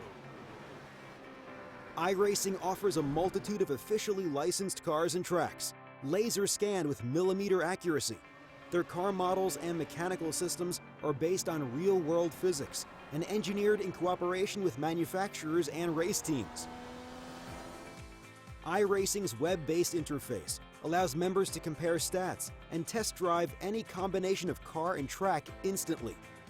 Their skill license system ranges from rookie to pro, ensuring members are always pitted against those with similar skill sets. Members are able to sign up for a weekly race series, compete in time trials, host a private race with friends, and participate in racing leagues created and run by the community. With over 60,000 members, iRacing works in partnership with renowned motorsport organizations like SRO Motorsports Group to deliver virtual races based on the real-life Blancpain GT series. iRacing's Blancpain Endurance Series features team racing, giving members the ability to build a team and participate in races ranging from 3 hours to 24 hours.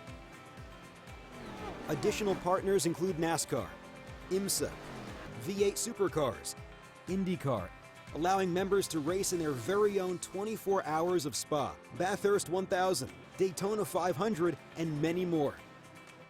iRacing.com, delivering the most authentic racing experience short of getting into a real race car.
Simulated racing can be awesome, but it can also be kind of a free-for-all. Interestingly, auto racing faced the same problem in its earlier days. Whether it was on the back roads, the beaches, or the city streets, the racing was fun. But there was always a certain level of chaos and danger, until some folks came along and put some order to all of this. Stuff like official racetracks, regulations about weight and equipment, and enforcement of standards. That's what gave us high-speed excitement, fast-paced action, and photo finishes. That's when racing became racing. The guys over at iRacing.com have made the same transformation in the world of sim racing. Sure, they've got the most accurate tracks and realistic cars out there, but that's just the start. See, iRacing analyzes the performance and results of each driver in every race, so you can be sure you're always placed in races where the competition will be tight, and that those reckless drivers who ruin it for us all are kept in the pits. Not to mention that with over 45,000 active members already in their vast community, you can find races day and night, so you can always get in on the action. You can even join a league of your favorite series. And since updates are always automatic, you don't have to worry about software and can focus on the track. Zip up your fire suit and check out iRacing.com.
Truex in the outside, contact made. 56 slides in at a 4. Who's going to be at the stripe?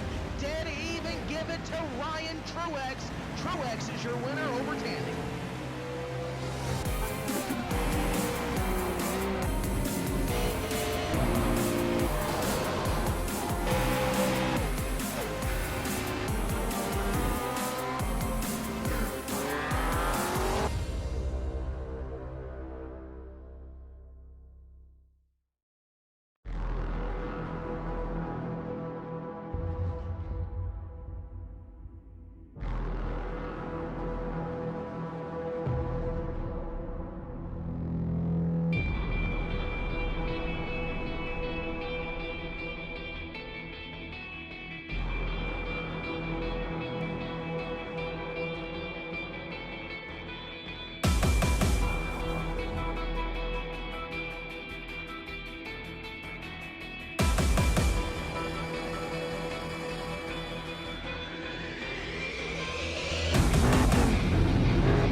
iRacing.com is a sim racing game that combines a true-to-life racing experience with an online community of virtual racers from all over the globe.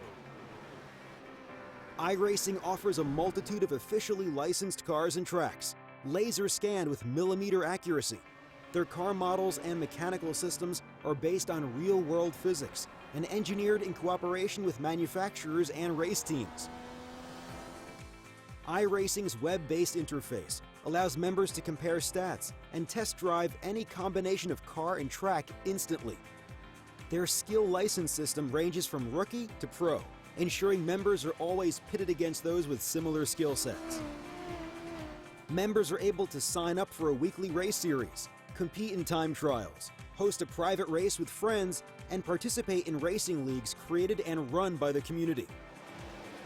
With over 60,000 members, iRacing works in partnership with renowned motorsport organizations like SRO Motorsports Group to deliver virtual races based on the real-life Blancpain GT series.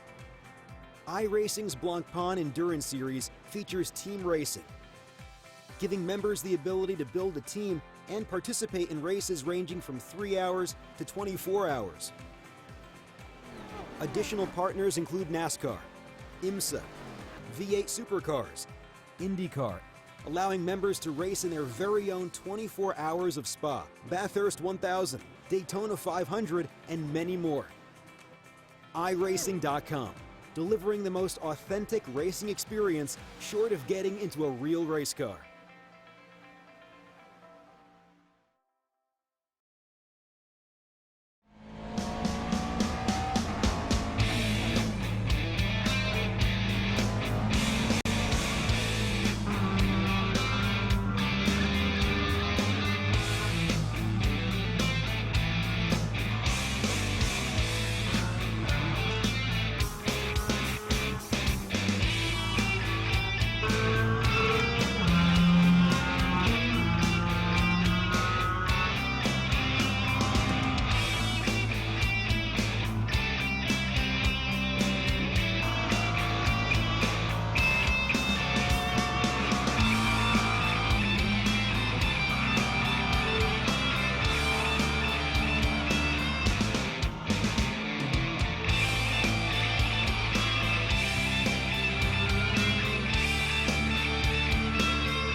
Welcome back, one and all, to the BSR Kia World Series here. This is the final race of the night. This will be round 9 here at Brands Hatch. And we do apologise for the long delay between our races there. We've had a few technical issues, but hopefully we've sorted them all out here for the final race of the night. And, well, it's certainly going to be an interesting one. And looking at the championship, actually, going into this final race, Pete Newman does have the lead. It is back at 19 points, but what has to be said, Conrad, is the likes of McIntyre, Janowski, Everett and Simpson, they are all chasing down after missing 3 races, and the points, it's only 220. That can come down very, very quickly. Yeah, you score 100 points for a win in the series, so there's a lot at stake each and every race, and if you're not you don't take advantage of all those points that are on offer, then you can see a lead disappear very, very quickly. Oh yes, certainly, and if you look at the team's championship, yes, Discovery are pulling out an advantage over the Cymru team, but between Cymru and Euro, second and third, the gap, 17 points. The gap between Euro and Bermuda, 57 points. It's very tight for the constructors here, Conrad. So if you are Bermuda and you're coming in and you have McIntyre and you have Stevens and you know you have the pace to go up through the field, what are you trying to do? What are you trying to look for in order to sort it all out? I think after last week and then missing a couple of cars in the various races, it's just a question of getting the cars home in one piece and being consistent, and just try and restore a little bit of a balance to the status, as I suppose you can call it.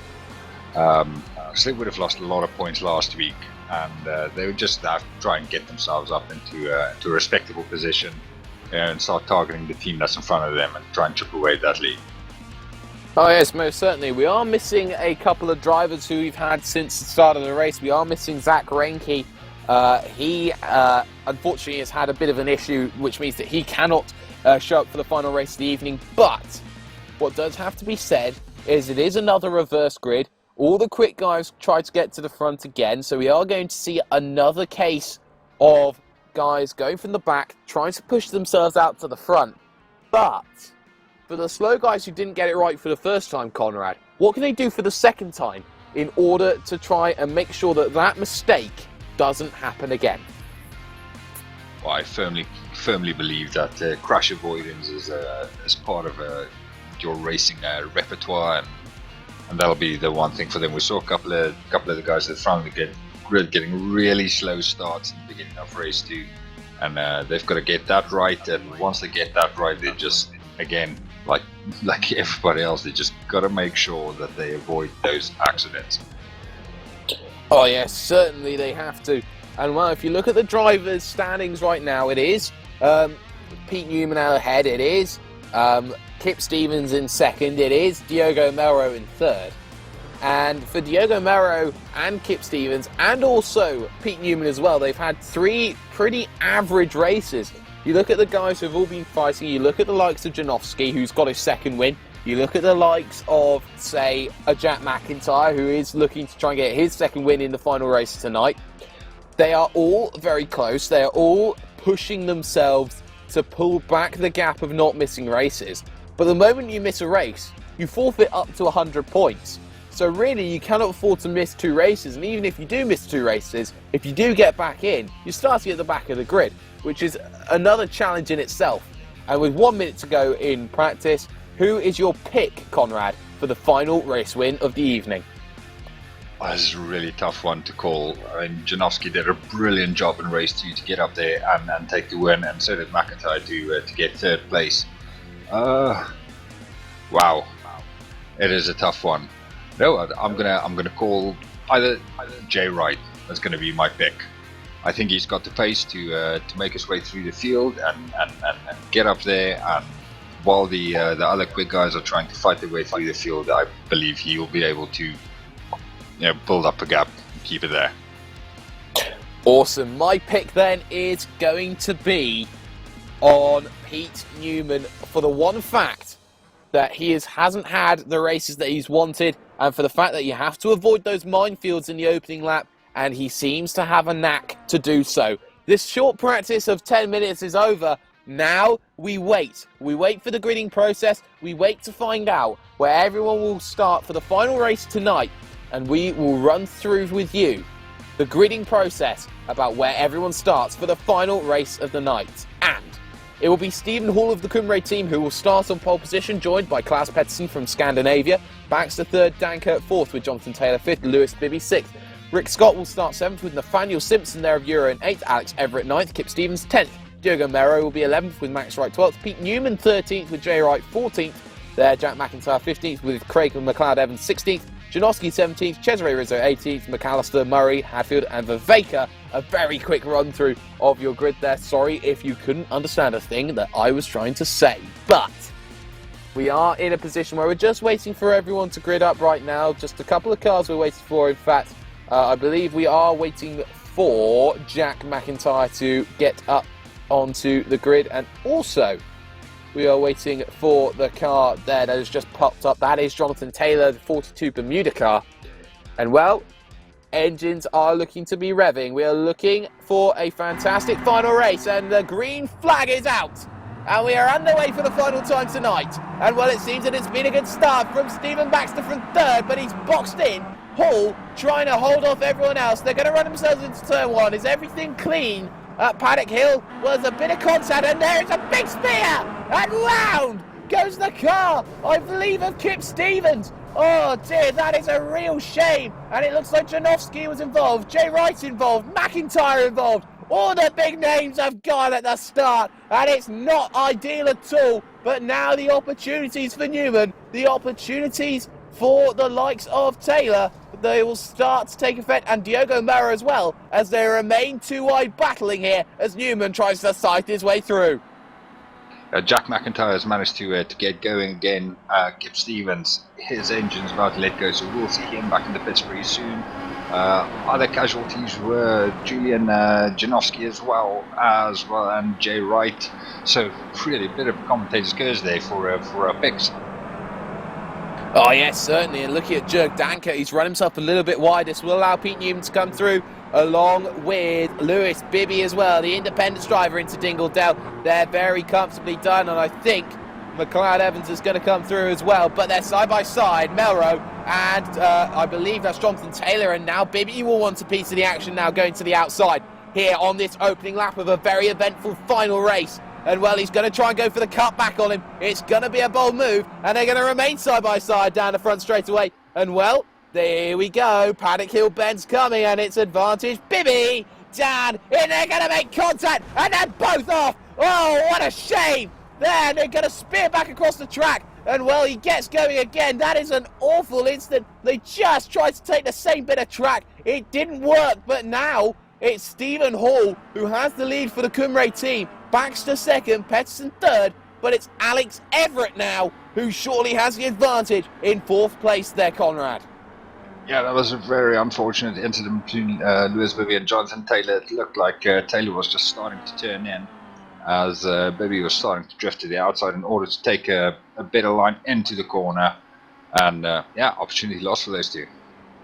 Yes, looking at Alex Everett, the 29 machine here for the Cymru team. He's looking at the 96 of Klaus Peterson right now. And well, here we go. They're going to run it through Westfield right now. And this is the run that Everett wants. He knows Diogo Mero will try and close, and Pete Newman as well will try and get on the back also. But right now, this is your fight for the final spot on the podium at the moment.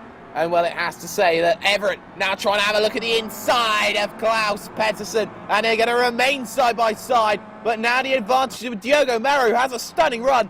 There it seems there was a little bit of problems there for Klaus Peterson coming out of that corner. Seems as if he had a slowdown, or he's got damage, I believe, or something like that, because he's lost another 2 positions to Pete Newman as well. So it's all gone horribly wrong. And well, you can see now the traffic starting to rejoin. Everett onto the podium. I just listened to Peterson's car. It just sounded like he couldn't find a gear there. Oh, yes, we do. And as we say that, Alex Everett runs wide, and Melrose now trying to have a go down the outside now into Graham Hill. Has to yield, has to let the position go, and they're going to rub bumpers again. And now Everett now playing this really defensive game. A bit of a look to the outside, not working here as they head to Surtees. And well, Everett's got to be careful because these two ahead are starting to break away. Stephen Hall and Stephen Baxter, the two Stevens, will look to go at it very soon because that gap looks about half a second at the moment, and that will be one to look at. Melrose still trying to have an opportunity, but Pete Newman will be looking to have a go as we look as Cesare Rizzo runs very wide. The back marker a lap down. Whew. What racing we're seeing now, Conrad, because you look at this field, it's all starting to splinter out again. You see the likes of, say, Jurg Danker, who finds himself 10th at the moment. You look at all these cars who are actually finding themselves in trouble. The team that's not in trouble right now are the Cymru team. They're first and third right now, and this is exactly what they wanted to do in a battle earlier on. As Nathaniel Simpson gets something wrong, and it seems that he is back into the wall. Yeah, I've seen a couple of guys having a really good start for this race. Alex Everett up into third, Miera just behind him in fourth place, and Pete Newman in fifth. And one name to take note of in sixth place, our podium finisher from the second race, Craig McLeod Evans. He's made a cracking start to this race as well. Well, it's seen from the perspective that I had that it was Cesare Rizzo who was a back marker, who got himself in a bit of contact there. That was not ideal, not what was wanted, and now that really means that very cruelly it's not going to happen. But there is a battle now for third. Again, Everett, Melrose down the front straight away again, and they're going to remain side by side. Everett with the advantage of the inside, and well, they're going to run it down. Last to the late breakers, shades of Jean Alesi, as you look at Melrose trying to go round the outside, and had he sort it, oh my word, what a move into Hawthorne, and that is stunning from the Discovery team, trying to recover it all, and well, you have to say, fantastic job from Melrose, but it is not over yet, because you have to look at Alex Everett wanting to get back past as quickly as he can there, Conrad. Yeah, important thing for in that battle is that the two Stephen Hall and Stephen Baxter, while that battle behind them was going on, extended their lead 4 seconds over Mira and Everett. Oh yes, most certainly, and you can just look at them. They're working together to try and bridge that gap. Into Paddock Hill Bend, these two will come along. Your leaders, 38 and 2, the two Stevens, Hall and Baxter. Cymru versus the Independents as they head into the right here of Druids here, turn number 2, and then back down the hill they'll head for Graham Hill Bend. It seems that gap is just appearing right now for them, but now it's a 4-car train in the fight for the podium. Pete Newman's there, along with Craig McLeod-Evans right now, and you have to say, for Pete Newman, he will have to work doubly hard in order to get himself through. This was what he wanted. He wanted the ability to break away in the championship, and this is the best opportunity he has been granted, but this opportunity to get past Everett is not going to happen, Conrad, because of this slipstream train that's happening with Melrose in front of him. Yeah, Everett is a bit of a discovery sandwich there at the moment. Hopefully, from Pete Newman's point of view, if Mira can just back Everett up a little bit and back into him and give him that opportunity to maybe get past, then him and Mira can work together and try and build a gap to the two guys behind them.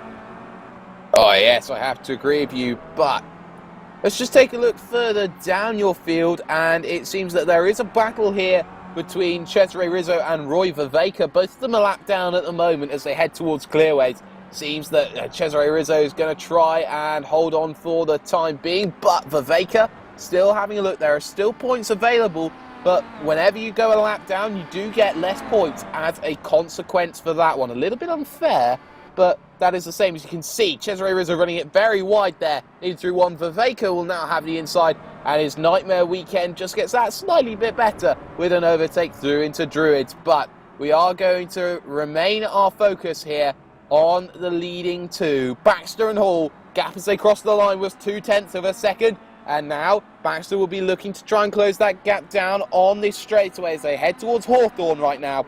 Baxter is surely looking up for a fight. These two are doing a stellar job right now, Conrad.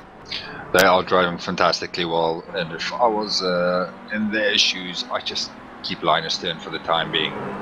Just work together, because they are presented here with a fantastic opportunity to grab a win and even a podium spot. All they need is to keep their heads, work together, and hope the guys behind them start getting into a bit of a boxing match. Oh yes, most certainly. As we say that, Stephen Baxter runs very wide off the exit there. Not ideal for him, but into the final corner of Clearways these two will come along. And well, it seems that these two have been pretty even, or almost you could say that Baxter is just waiting for the opportunity, playing the game of cat and mouse.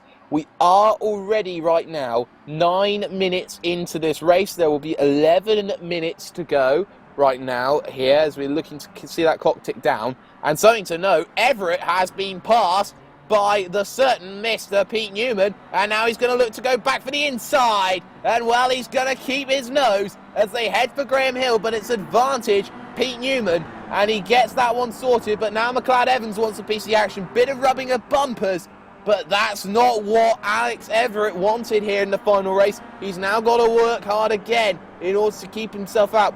But to note, Diogo Mero is closing 1:28.2. Compare that to a 29.1 and a 28.8. He's 7/10 quicker than the race leader right now. Yeah, he's managed to close that gap by a second and a half since he inherited third place, and it's only going to be a matter of time before he's onto the back of Baxter. And from Stephen Hall's point of view, he would like Baxter to put up a massive fight so he can get that, try and open up a gap, see if he can get that win.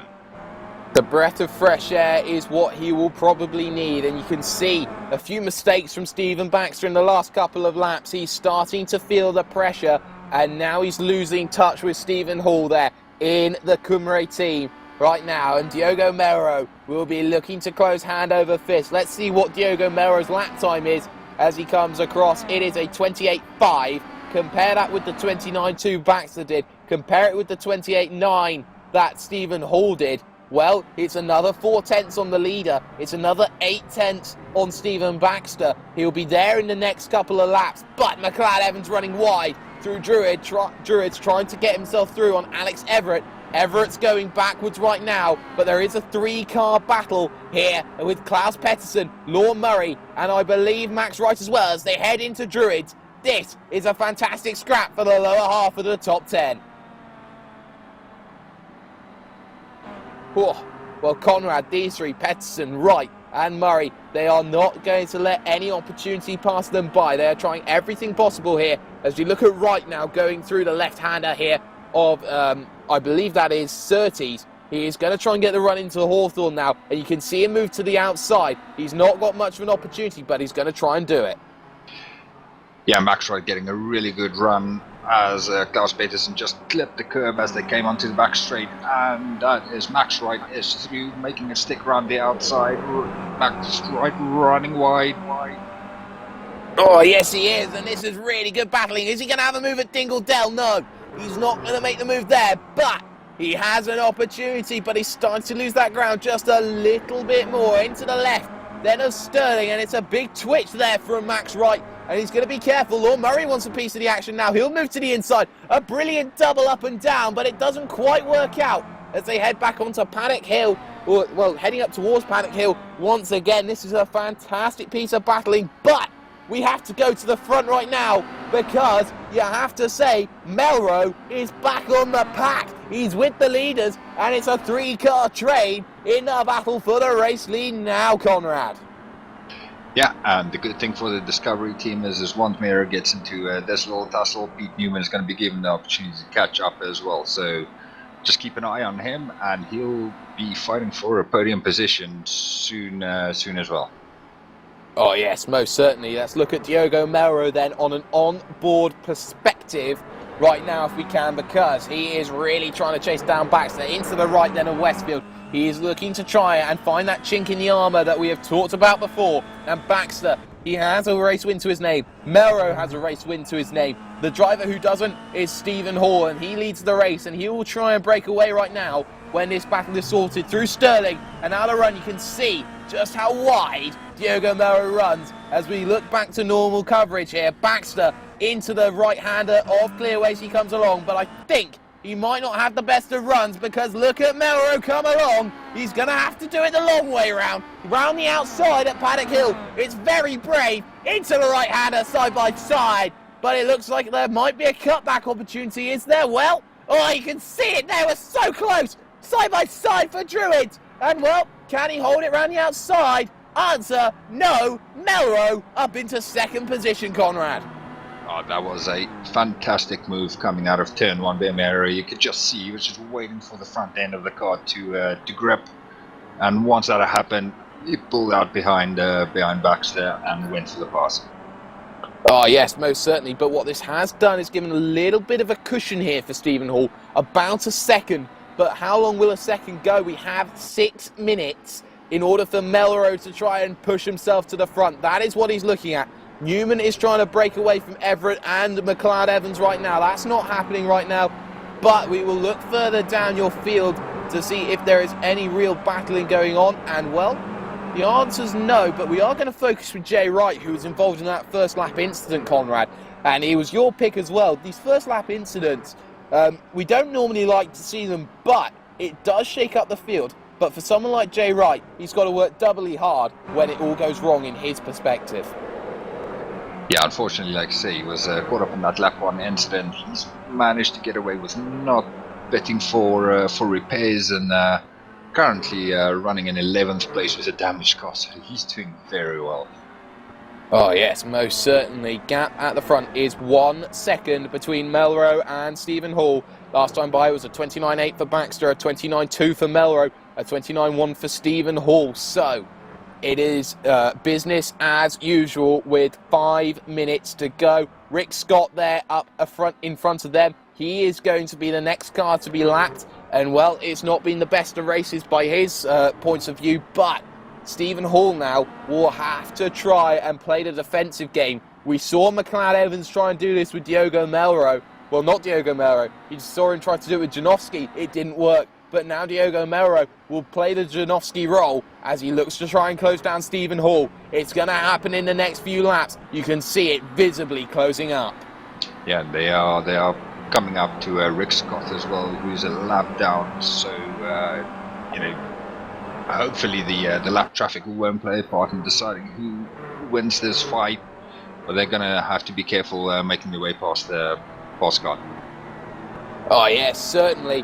And where you look at Melro, you look at him close. He's looking to try and take the momentum going into Charlotte Road in 1 week's time. The first time he goes to a Roval, that will be on iRacing Live. That will be on Apex Racing TV. But now the battle for the lead is going to come to a head, because right now you have to look at it. It's half a second, and well, with just 3.5 minutes to go, that is around about 3 laps left of racing. I do not think that Stephen Hall can hold on. It will be a mighty, mighty effort, but the clock is really not in his favour right now, Conrad. There's a couple of battles turning up at the moment. The Melro and Hall at the front, like you said, and we've got Pete Newman closing in on Stephen Baxter as well. They possibly keep an eye on that one as we enter the last few laps.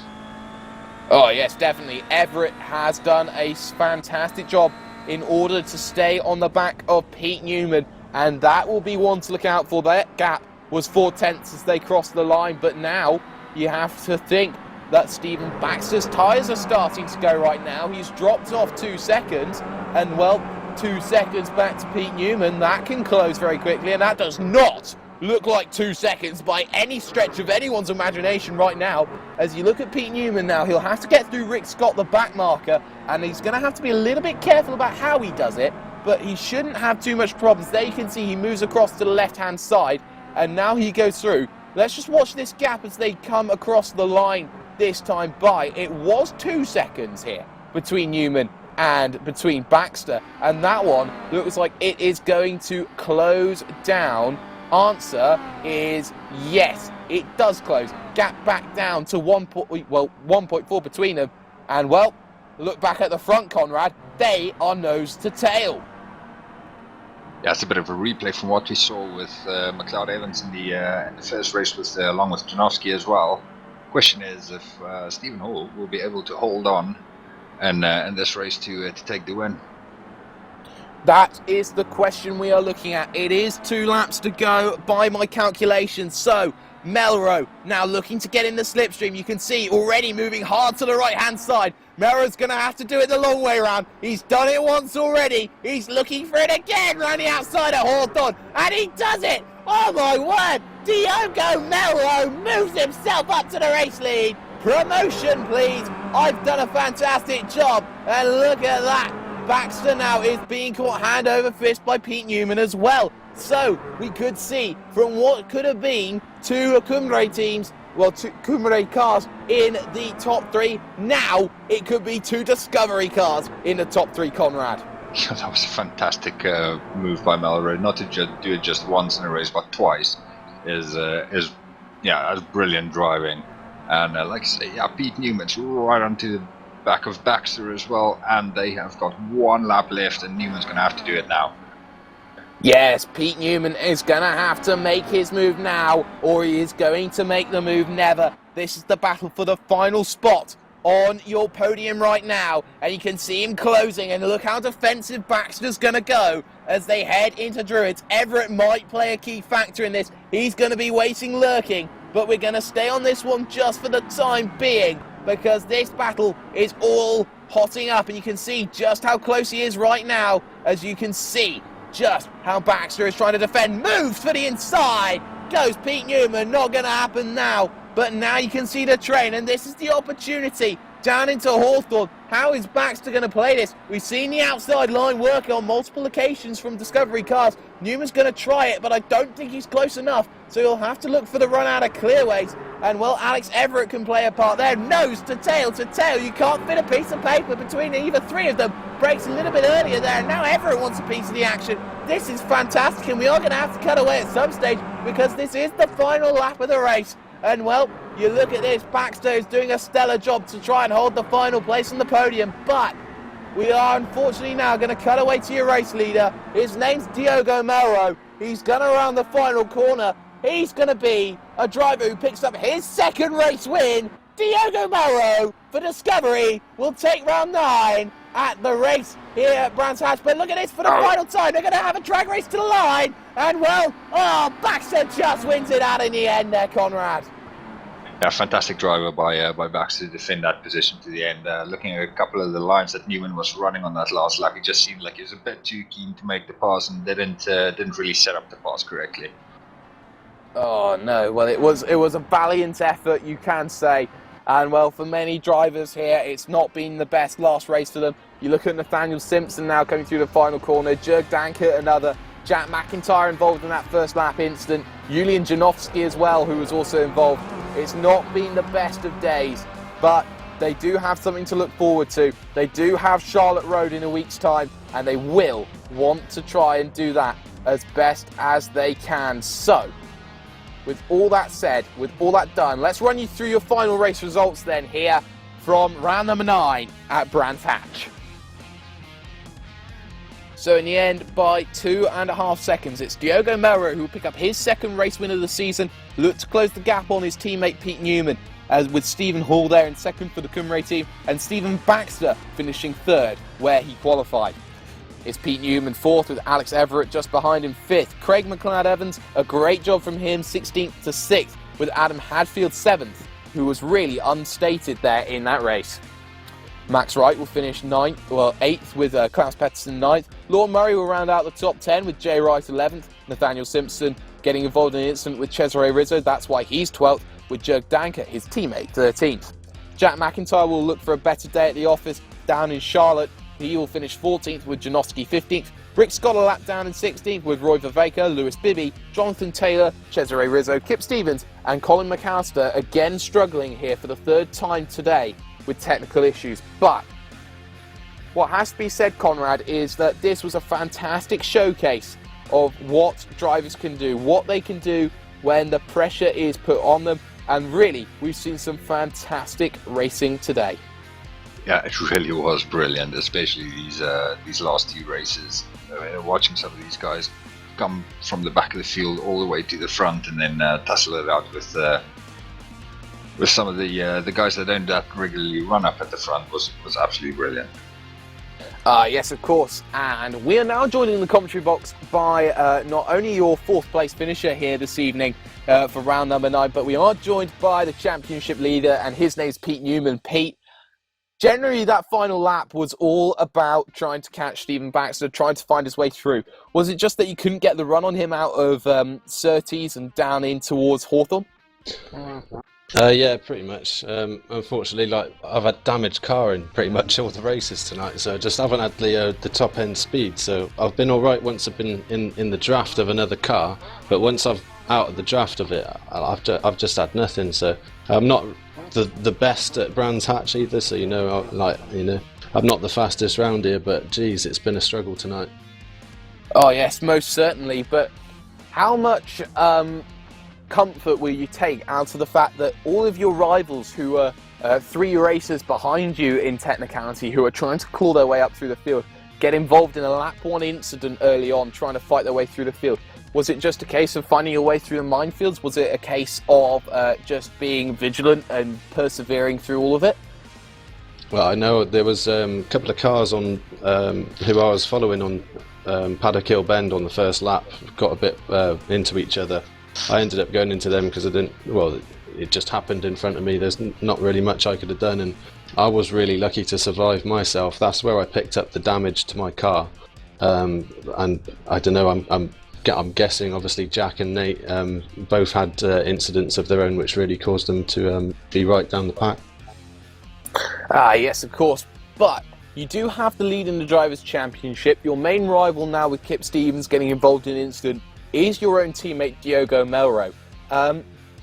Is this going to be a problem for you fighting against each other? Who's going to take advantage? Who's going to be classed as the #1 driver when it comes to racing at Charlotte? Well, we're all #1 drivers at Discovery, so I'm really pleased for Diogo. I was cheering him on in the chat to get that win today. So I'll be happy if he wins. I'll be happy if I win. So it doesn't really matter. Thank you, Pete Newman. 4th place finish today, but retains the Drivers' Championship lead at the moment. So Conrad, Charlotte Road, it's a completely different challenge. It's the first road oval that we're going to go and visit, and it's really going to be one of the challenges of trying to get this setup correct, trying to get this fast, high-speed section, whilst also compromising for the slow lefts and rights that you see in the infield. Well, for me, Charlotte is all about 2 things. First, it's turn 1. That corner has a tendency to cause major problems in a race, and then secondly is that oval bit. You actually keep yourself close enough to the car in front so you can completely utilize those long straights on the oval. Oh yes, most certainly, but what you do have to say is that with everything that's going to be going on, it is Discovery that have the lead in the Constructors, it is Pete Newman and Diogo Melro who will be fighting, but they will be worried. Because you look at Jack McIntyre, you look at the likes of Julian Janowski, Kip Stevens, Nathaniel Simpson, and also the likes of Roy Vervaeke, and they will all be there trying to hound his Drivers' Championship lead. I won't be there next time at Charlotte Road, but someone else surely will, and you will enjoy the coverage just as much. I've been Jake Sparey, I've been joined by Conrad Venter. We've had Samuli on the cameras for us. This has been the BSR Kia World Series, brought to you on iRacing Live by Apex Racing TV, and we will see you next week. Good night.